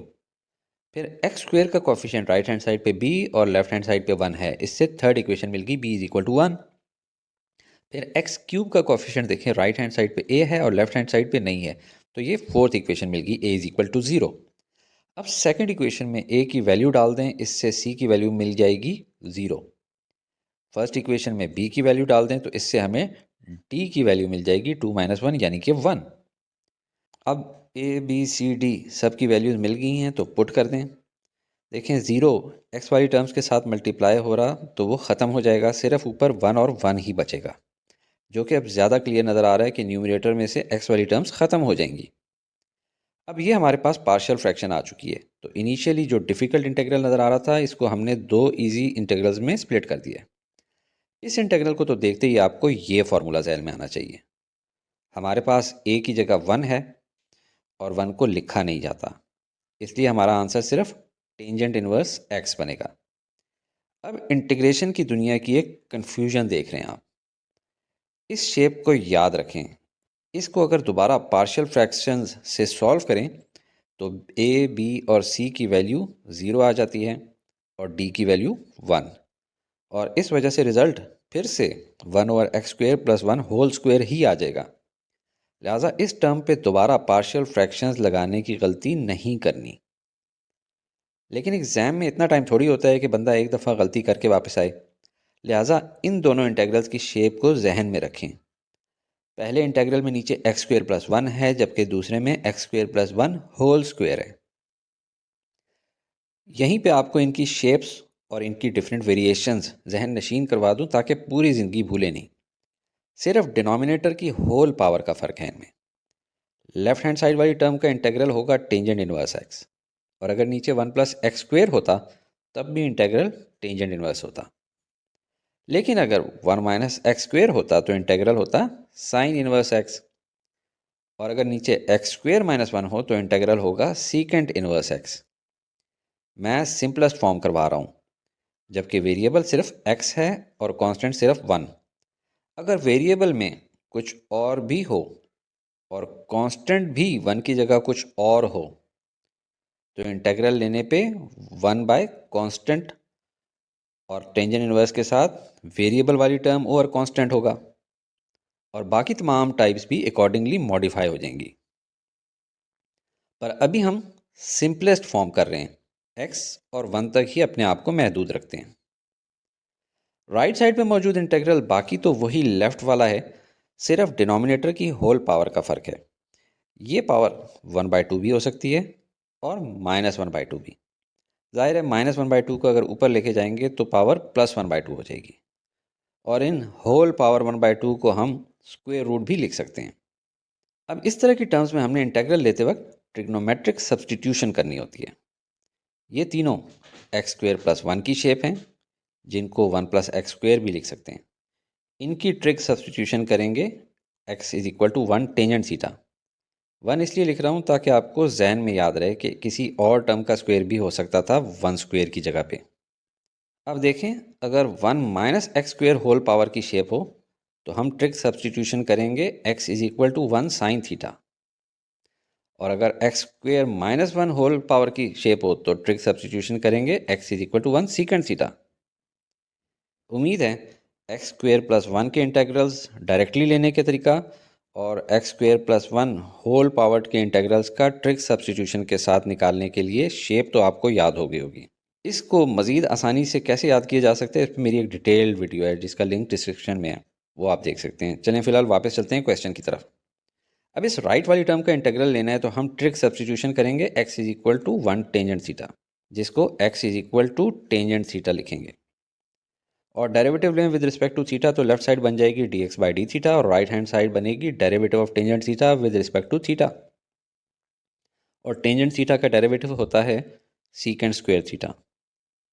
अब अगर डी थीटा को दूसरी साइड पे ऊपर ले जाएं तो dx की वैल्यू बन जाएगी dx is equal to secant square theta d theta.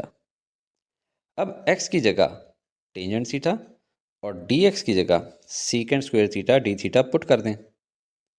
अब आपको ट्रिग्नोमेट्रिक आइडेंटिटीज़ तो याद ही होंगी, अगर सारी ना भी याद हों तो बेसिक तो याद ही होगी, sine square theta plus cos square theta is equal to one. Divide करें कॉस स्क्वायर थीटा से तो ये बन जाएगी tangent square theta plus one is equal to secant square theta.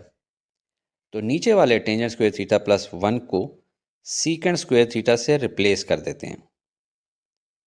अब ऊपर सीकेंड स्क्वायर थीटा है जबकि नीचे सीकेंड स्क्वायर थीटा का होल स्क्वायर, तो ऊपर वाला सीकेंड स्क्वायर थीटा नीचे वाले के होल स्क्वायर से कैंसिल हो जाएगा।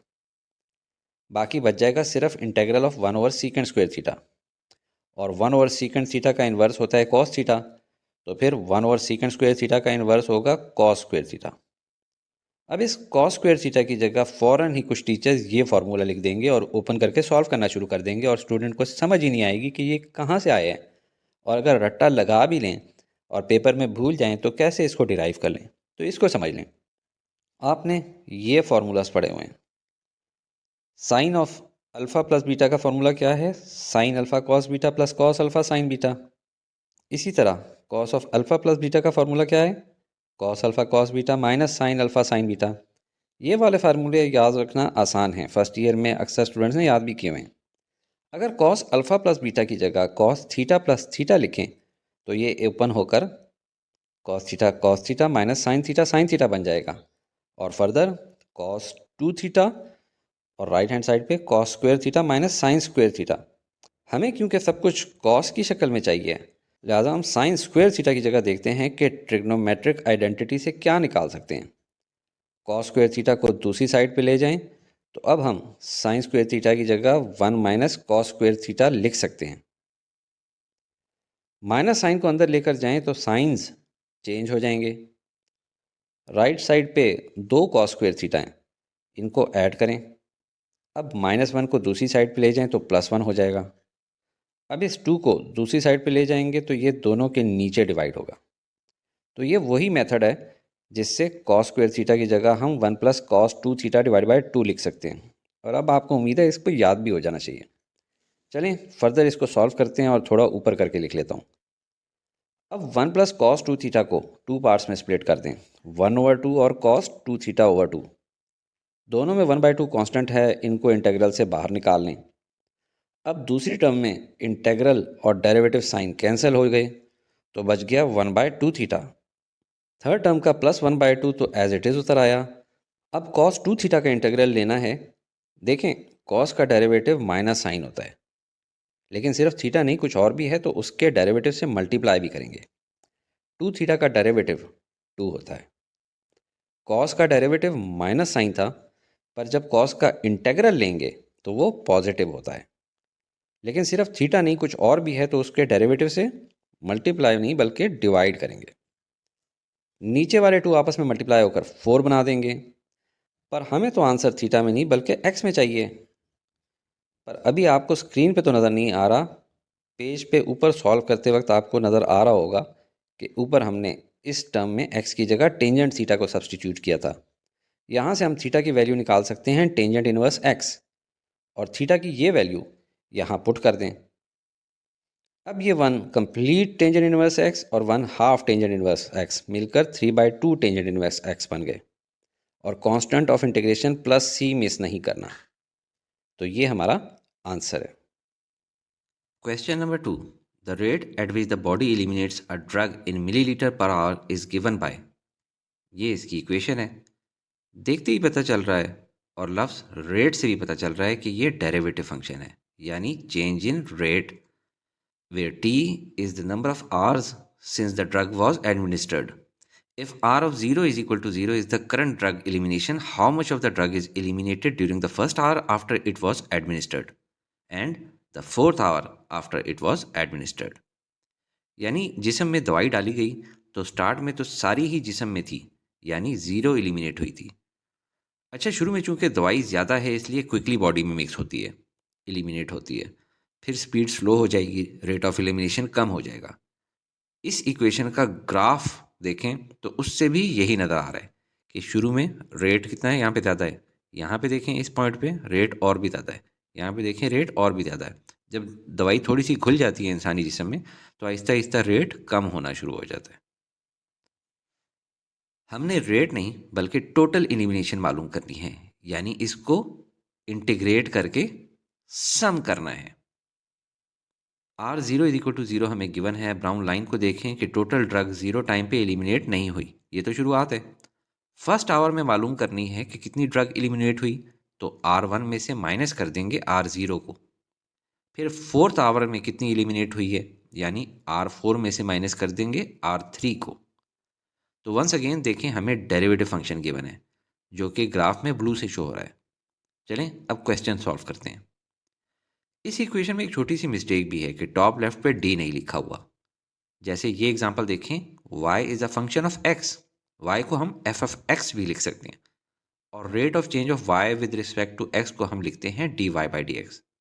नीचे वाली के रेट ऑफ चेंज की शक्ल में लिखेंगे तो df(x) ओवर d(x) लिखेंगे। इसी तरह गिवन क्वेश्चन में rate of change of r with respect to t के साथ d भी होना चाहिए। हमने इसे इंटीग्रेट करना है तो पहले इस dt को राइट साइड पे ले जाएं। अब दोनों साइड्स को इंटीग्रेट करें ताकि हमारे पास r ऑफ t आ जाए, यानी r which is function of time. Left side पे इंटेग्रल और डेरिवेटिव आपस में कैंसिल हो गए। राइट साइड को इंटीग्रेट करना है तो पहले ये पिक देखें, क्या गिवन इंटेग्रेंड इम्प्रॉपर फ्रैक्शन है या प्रॉपर। ऊपर की डिग्री यानी t की मैक्सिमम पावर 1 है, जबकि नीचे की डिग्री यानी t की मैक्सिमम पावर 3 है, क्योंकि अगर t+1 होल स्क्वायर को ओपन करके t+2 से मल्टीप्लाई किया जाए तो आंसर में t की मैक्सिमम पावर 3 है। लिहाजा ये प्रॉपर फ्रैक्शन है और इसकी पार्शियल फ्रैक्शंस बनानी है। नीचे t+2 लीनियर फंक्शन है और एक ही बार लिखा हुआ है, रिपीटेड नहीं है, तो इसको एक बार ही लिखें। और t+1 भी एक लीनियर फंक्शन है, पर ये रिपीटेड फंक्शन है क्योंकि होल स्क्वेयर्ड है, लिहाजा इसको दो बार लिखेंगे, एक बार नॉर्मल और एक बार होल स्क्वेयर्ड। लीनियर फंक्शन में ऊपर सिर्फ अल्फ़ाबेट्स लिखे जाते हैं, तो हम लिखते हैं a, b और c। अब इसको सिंप्लीफाई करना है तो दोनों साइड्स को किससे मल्टीप्लाई करें, t+1 whole square into t+2 से। लेफ्ट हैंड साइड तो बन जाएगी सिर्फ 60t और राइट हैंड साइड पे फर्स्ट टर्म बन जाएगी a into t+1 whole square, second term बन जाएगी b into t+1 into t+2, third term बन जाएगी c इंटू t+2। अब ब्रैकेट्स ओपन करें, t+1 होल स्क्वायर पे तो a plus b whole square का फॉर्मूला लगेगा। नेक्स्ट प्लस बी के साथ वाली ब्रैकेट्स में पहले t को t+2 से मल्टीप्लाई करें तो आएगा t²+2, फिर 1 को t+2 से मल्टीप्लाई करें तो t+2 ही आएगा, और c को t+2 से मल्टीप्लाई करें तो ct+2c आएगा। अब a और b को अंदर ब्रैकेट्स से मल्टीप्लाई कर दें, फिर t² वाली टर्म्स जितनी भी हैं उन सबको पहले लिख लें, फिर t वाली टर्म्स को और फिर कॉन्स्टेंट्स को। ये 2bt और 1bt मिलकर 3bt बन गए। अब t² वाली टर्म्स को कंबाइन कर दें, t वाली को भी कंबाइन कर दें और कॉन्स्टेंट्स को भी। अब कोफिशिएंट कंपैरिजन करें। राइट हैंड साइड पे a plus 2b plus 2c constant है और लेफ्ट हैंड साइड पे कॉन्स्टेंट टर्म नहीं है, तो इससे फर्स्ट इक्वेशन मिल गई a plus 2b plus 2c is equal to 0। फिर t के कोफिशिएंट्स राइट हैंड साइड पे 2a plus 3b plus c और लेफ्ट हैंड साइड पे 60, इससे सेकेंड इक्वेशन मिल गई। फिर t² के कोफिशिएंट्स देखें, राइट हैंड साइड पे a प्लस बी और लेफ्ट हैंड साइड पे नहीं है, इससे थर्ड इक्वेशन मिल गई, a plus B is equal to 0। Third equation में a को राइट पे ले जाएं तो साइन माइनस हो जाएगा। अब इस b की वैल्यू को सेकंड इक्वेशन में पुट करें, इससे आ गया 2a minus 3a plus C is equal to 60 और इससे आ गया minus a plus C is equal to 60। अब फर्स्ट इक्वेशन में b की वैल्यू पुट करें, इससे आ गया a minus 2a plus 2c is equal to 0 और इससे minus a plus 2c is equal to 0। अब अगर इस इक्वेशन में से इसको सब्सट्रैक्ट करें तो नीचे साइंस चेंज हो जाएंगे, माइनस ए और प्लस ए से 0 बचा, 2c माइनस सी से c आया और 0 माइनस 60 से आया माइनस 60। अब इसे इस इक्वेशन में पुट करें, माइनस 60 को राइट साइड पे ले जाएं तो बना minus A is equal to 120 या a is equal to minus 120। अब इसको थर्ड इक्वेशन में डालें तो b की वैल्यू आ गई 120। अब आपके पास a, b और c तीनों की वैल्यू आ गई हैं, तो पुट कर दें अपनी जगह पे। अब देखें, इस डिफ़िकल्ट इंटेग्रल को हमने पार्शियल फ्रैक्शंस से 3 इजी इंटेग्रल्स में स्प्लिट कर दिया है। नेगेटिव साइंस और कॉन्स्टेंट्स को इंटेग्रल से बाहर निकाल लें। अब इन पहली दो टर्म्स को देख के आपको फ़ौरन ज़हन में ये वाला फार्मूला आना चाहिए कि लोअर वाले फंक्शन का डेरिवेटिव ऊपर मौजूद है, तो इंटेग्रल का आंसर होगा natural log of lower function. Third term में डिनोमिनेटर वाली टर्म को ऊपर न्यूमरेटर में ले जाएं तो पावर नेगेटिव हो जाएगी। अब इस थर्ड टर्म को इंटीग्रेट करें तो पावर में 1 ऐड हो जाएगा और न्यू पावर से डिवाइड भी करेंगे। इस -2 + 1 से -1 बन जाएगा, जो कि -60 से मल्टीप्लाई होकर साइन को प्लस कर देगा और इस -2 + 1 से -1 आ जाएगा। और ऊपर पावर -1 है, इसको डिनोमिनेटर में ले जाएं तो पावर +1 हो जाएगी। और plus C constant of integration लिखना ना भूलें। तो ये हमारे पास आर ऑफ टी आ गया है, लिहाजा इसको वहीं पे उसके सामने लिख देते हैं और बाकी स्क्रीन क्लियर कर देता हूँ। ये रेट ऑफ चेंज थी, यानी डेरिवेटिव फंक्शन, इसका इंटीग्रल लेके हमें ये फंक्शन मिल गया है और इसकी मदद से अब हम ये वैल्यूज़ फाइंड कर लेंगे।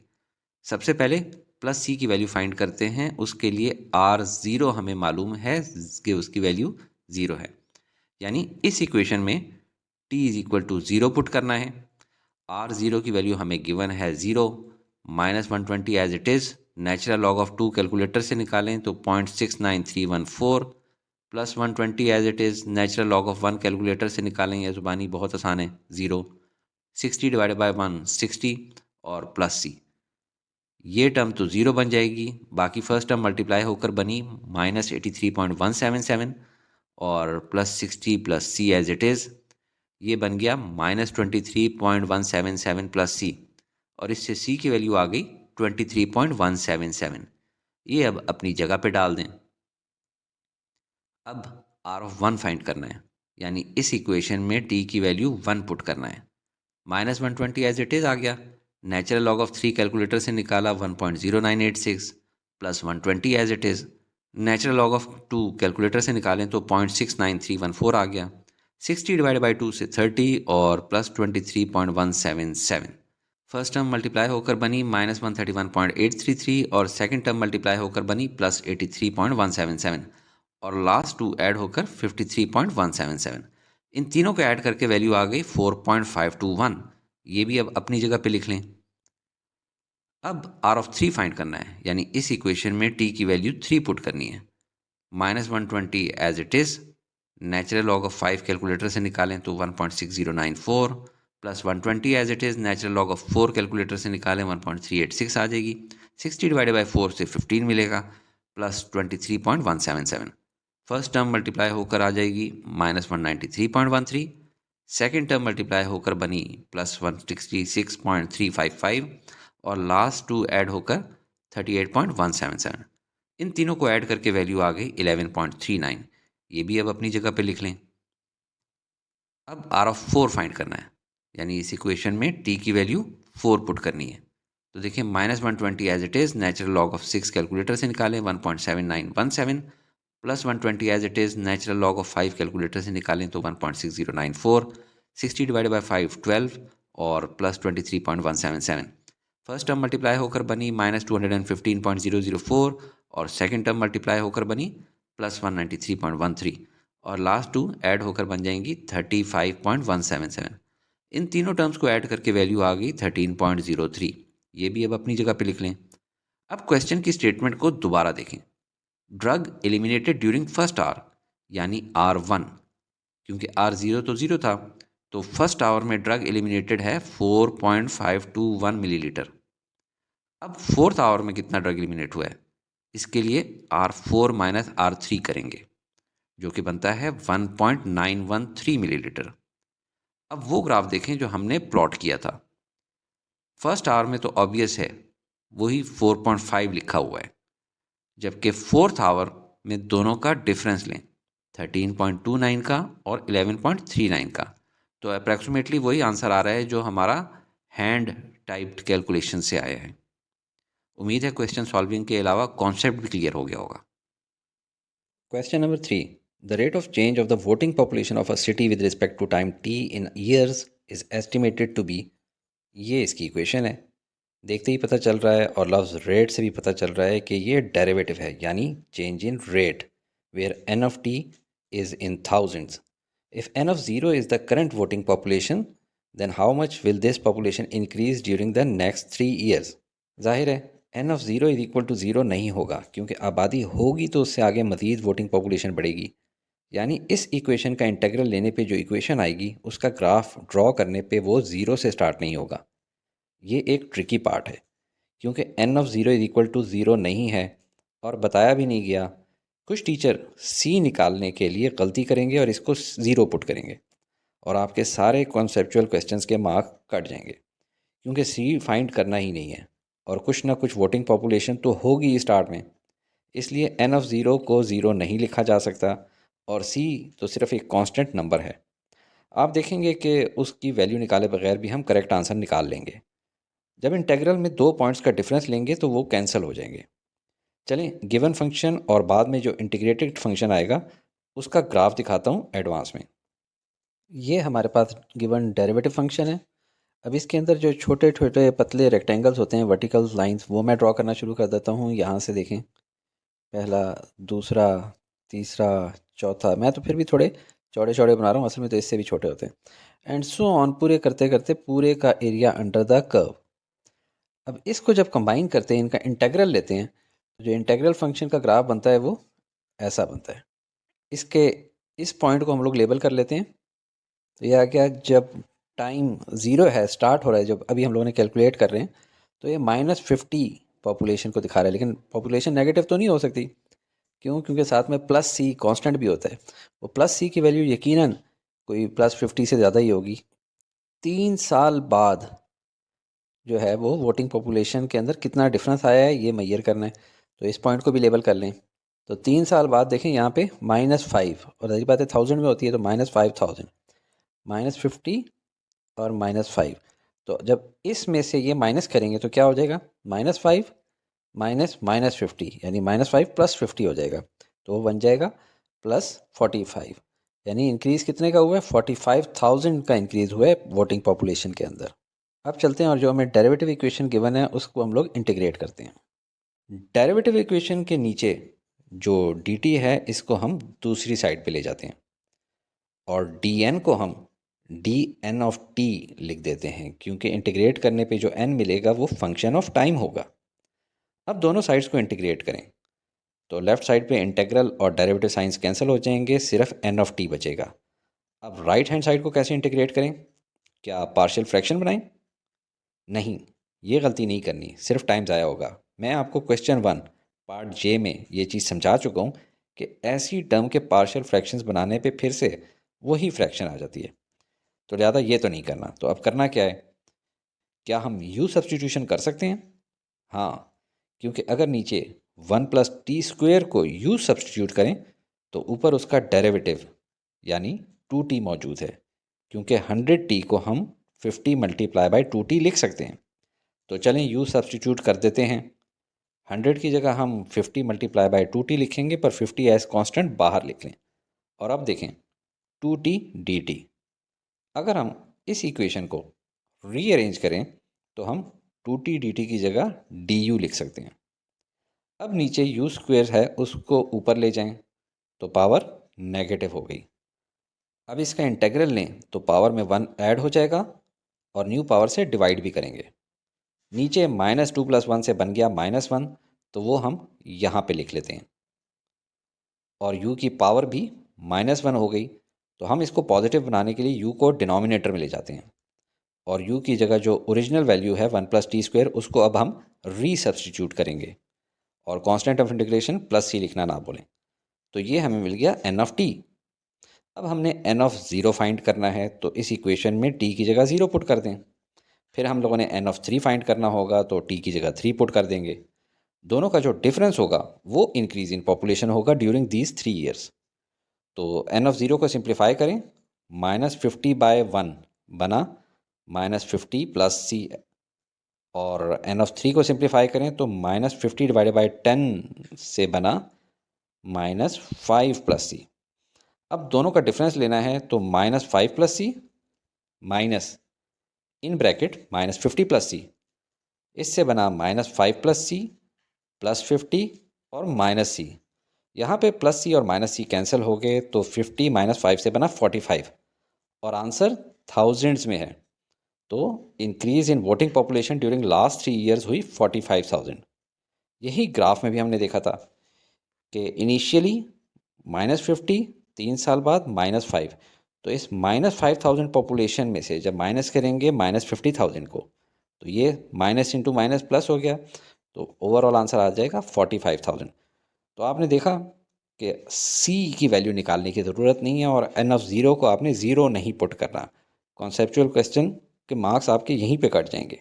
Question number 4, An oil tanker aground on a reef is losing oil and producing an oil slick that is radiating outward at a rate approximated by this formula dr over dt is equal to 100 under the root t square plus 9, where r is the radius in feet of the circular slick after t minutes. Find the radius of the slick after 4 minutes if the radius r is equal to 0 when t is equal to 0. सबसे पहले तो कुछ words समझ लें. Oil tanker मतलब ऐसी ship जो कि डिज़ाइंड हो के बहुत ज़्यादा क्वांटिटी में ऑयल ट्रांसपोर्ट करें, अक्सर समुद्रों में चलती है. अग्राउंड मतलब किसी शिप का बेस शैलो वाटर में, यानी जहाँ पे गहरा पानी ना हो वहाँ शिप का निचला हिस्सा ज़मीन से टच हो जाए और वो रुक जाए. रीफ पानी की सतह से जस्ट नीचे मौजूद कोई समुद्री पहाड़ की रिज, कोई सख्त पौधे या सख्त सरफेस वगैरह.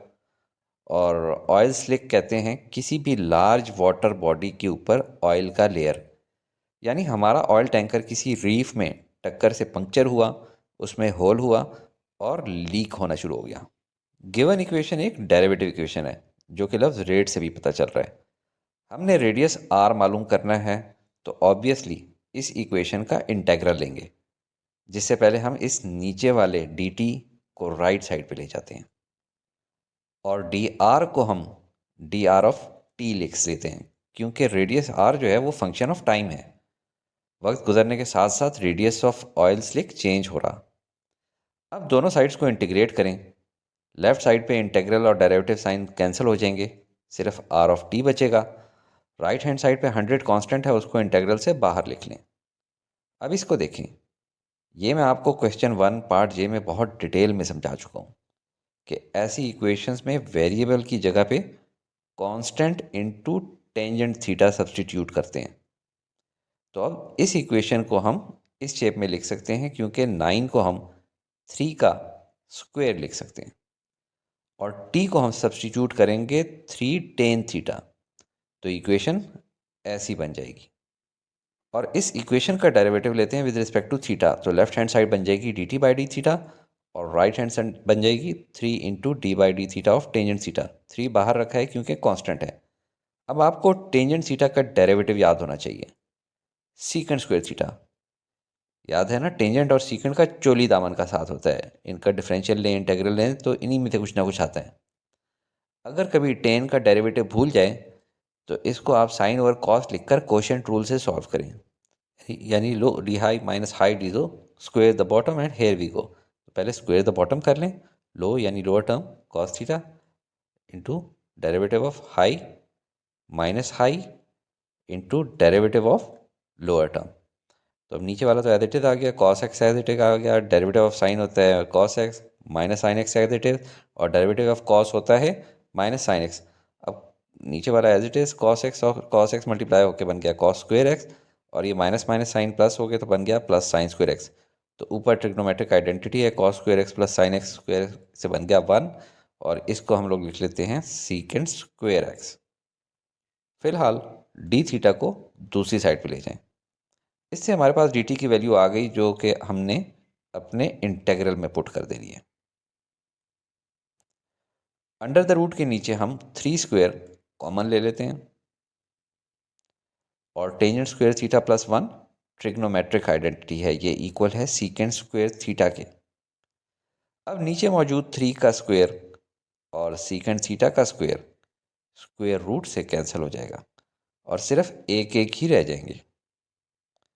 अब ऊपर का 3 नीचे के 3 से कैंसिल हो गया और ऊपर सीकेंट थीटा का स्क्वायर है वो नीचे के सीकेंट थीटा से कैंसिल हो जाएगा. तो सिर्फ बचेगा 100 इंटीग्रल ऑफ सीकेंट थीटा. अब एक इंटरेस्टिंग पार्ट है. जैसा मैंने पहले कहा कि सीकेंट और टेंजेंट का चोली दामन का साथ है, तो इस इंटीग्रल ऑफ सीकेंट को आप याद रखें. इसका इंटीग्रल होता है natural log of secant plus tangent, और प्लस सी लिखना ना भूलें. ये मैं क्वेश्चन के एंड में बताऊंगा कि ये फार्मूला कैसे याद रखा जा सकता है, ताकि बाकी स्टूडेंट्स जिनको आता है उनका टाइम वेस्ट ना हो. अब ये हमारे पास इक्वेशन ऑफ रेडियस आ गई है, मगर राइट साइड पे थीटा को हमने टी की शक्ल में लाना है. पेपर पे तो आपने ऊपर लिखा होगा, फ़ौरन नज़र आ जाएगा. हमने T is equal to 3 tangent theta substitute किया था. हम लिख सकते हैं T over 3 is equal to tangent theta और दोनों साइड्स का टेंजेंट इन्वर्स लें तो थीटा की वैल्यू आ गई टेंजेंट इन्वर्स t/3। तो देखें, टेंजेंट थीटा की जगह हम लिख सकते हैं t/3, जबकि सिर्फ थीटा की जगह हम लिखेंगे टेंजेंट इन्वर्स t/3। तो पुट करें तो बेसिकली ये हमारी r ऑफ t की इक्वेशन आ गई है, यानी radius which is changing with time. अब हमें ये पता है कि टाइम t 0 पे रेडियस 0 है, यानी अभी अभी समझे ऑयल टैंकर में होल हुआ है। तो इस इक्वेशन में ये वैल्यूज़ पुट करें, यानी रेडियस भी 0 है और टाइम t भी 0 पुट करें। अब देखें, टेंजेंट इन्वर्स 0/3 का मतलब है टेंजेंट इन्वर्स 0, जो आप कैलकुलेटर से सॉल्व करें तो 0 ही आता है, और 0/3 भी 0 के इक्वल होता है। तो इक्वेशन बन जाएगी कुछ ऐसी। अब सीकेंड ऑफ 0 आप कैलकुलेटर से सॉल्व करें तो 1 आता है। कैसे? क्योंकि सीकेंड होता है 1/cos, और cos ऑफ 0 1 के इक्वल होता है। अब नेचुरल लॉग ऑफ 1 निकालें, कैलकुलेटर से वो 0 है, तो ये टर्म भी 0 हो गई, और यूं c की वैल्यू भी 0 आ गई है। वैसे आप इस इक्वेशन से डायरेक्ट भी सोच सकते हैं कि अगर time t is equal to 0 पे r की वैल्यू 0 है, वो उसी सूरत में हो सकती है जबकि c की वैल्यू 0 हो, तो डायरेक्ट भी लिखा जा सकता है। एनीवेज, अब निकालते हैं रेडियस की value when time t is 4 minutes, यानी अब t की जगह वैल्यू 4 पुट करें। टेंजेंट इनवर्स 4/3 कैलकुलेटर से निकालें तो आता है 53.13, और 4/3 से बना है 1.33। सीकेंड ऑफ 53.13 निकालना है तो 1/cos 53.13 लिखें। cos 53.13 की वैल्यू है 0.60, और 1/0.60 से बनता है 1.66। तो सीकेंड 53.13 की जगह लिख लें 1.66। अब 1.66 प्लस 1.33 से बना 2.99, और नेचुरल लॉग ऑफ 2.99 के कैलकुलेटर से वैल्यू निकालें, ये आएगी 1.095, और 100 मल्टीप्लाई बाय 1.095 से वैल्यू बन गई 109.5, और यूनिट क्या है? इन फीट है, तो फीट लिख दें। बुक में 109.86 फीट है, हार्डली मैटर्स, उन्होंने ज़्यादा सिग्निफिकेंट फिगर्स यूज़ कर ली होंगी, तो ये हमारा आंसर है। पर ये सीकेंड थीटा का integral natural log of secant theta plus tangent theta कैसे बना, ये समझाने से पहले क्विकली इस क्वेश्चन का कॉन्सेप्ट और ग्राफ दिखाता हूँ। शुरू में ऑयल टैंकर फुल है, तो rate of losing oil fast है, आहिस्ता आहिस्ता स्लो हो जाएगा, यानी ग्राफ ऊपर से नीचे जाएगा। जबकि शुरू में ऑयल स्लिक ऑन वाटर नहीं थी, पर आहिस्ता आहिस्ता वो इंक्रीज होती गई, तो इसका ग्राफ इंक्रीज होता जाएगा।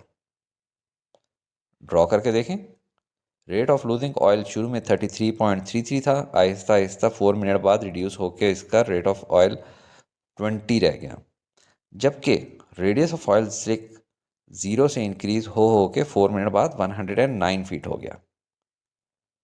इसका इंटीग्रल सिखाना था आपको। अगर हम मल्टीप्लाई करें इसको secant theta plus tangent theta से, और डिवाइड भी करें secant theta plus tangent theta से, तो अब ऊपर वालों को मल्टीप्लाई करके आ जाएगा सीकेंड square theta plus secant theta tangent theta, और इसका इंटीग्रल बनता है नीचे वाले का लॉग और प्लस सी। कैसे? आप इस फार्मूला को जहन में रखें। अगर ऊपर नीचे वाले का डेरिवेटिव हो तो आंसर नीचे वाले का नेचुरल लॉग होता है। यहाँ पे सीकेंड थीटा का डेरिवेटिव है सीकेंड थीटा टेंजेंट थीटा, जबकि टेंजेंट थीटा का डेरिवेटिव होता है सीकेंड स्क्वायर थीटा। उम्मीद है आपको समझ आ गया होगा, क्योंकि टेंजेंट और सीकेंड इनके इंटीग्रल जब लेते हैं या डेरिवेटिव लेते हैं तो इनका चोली दामन का साथ है।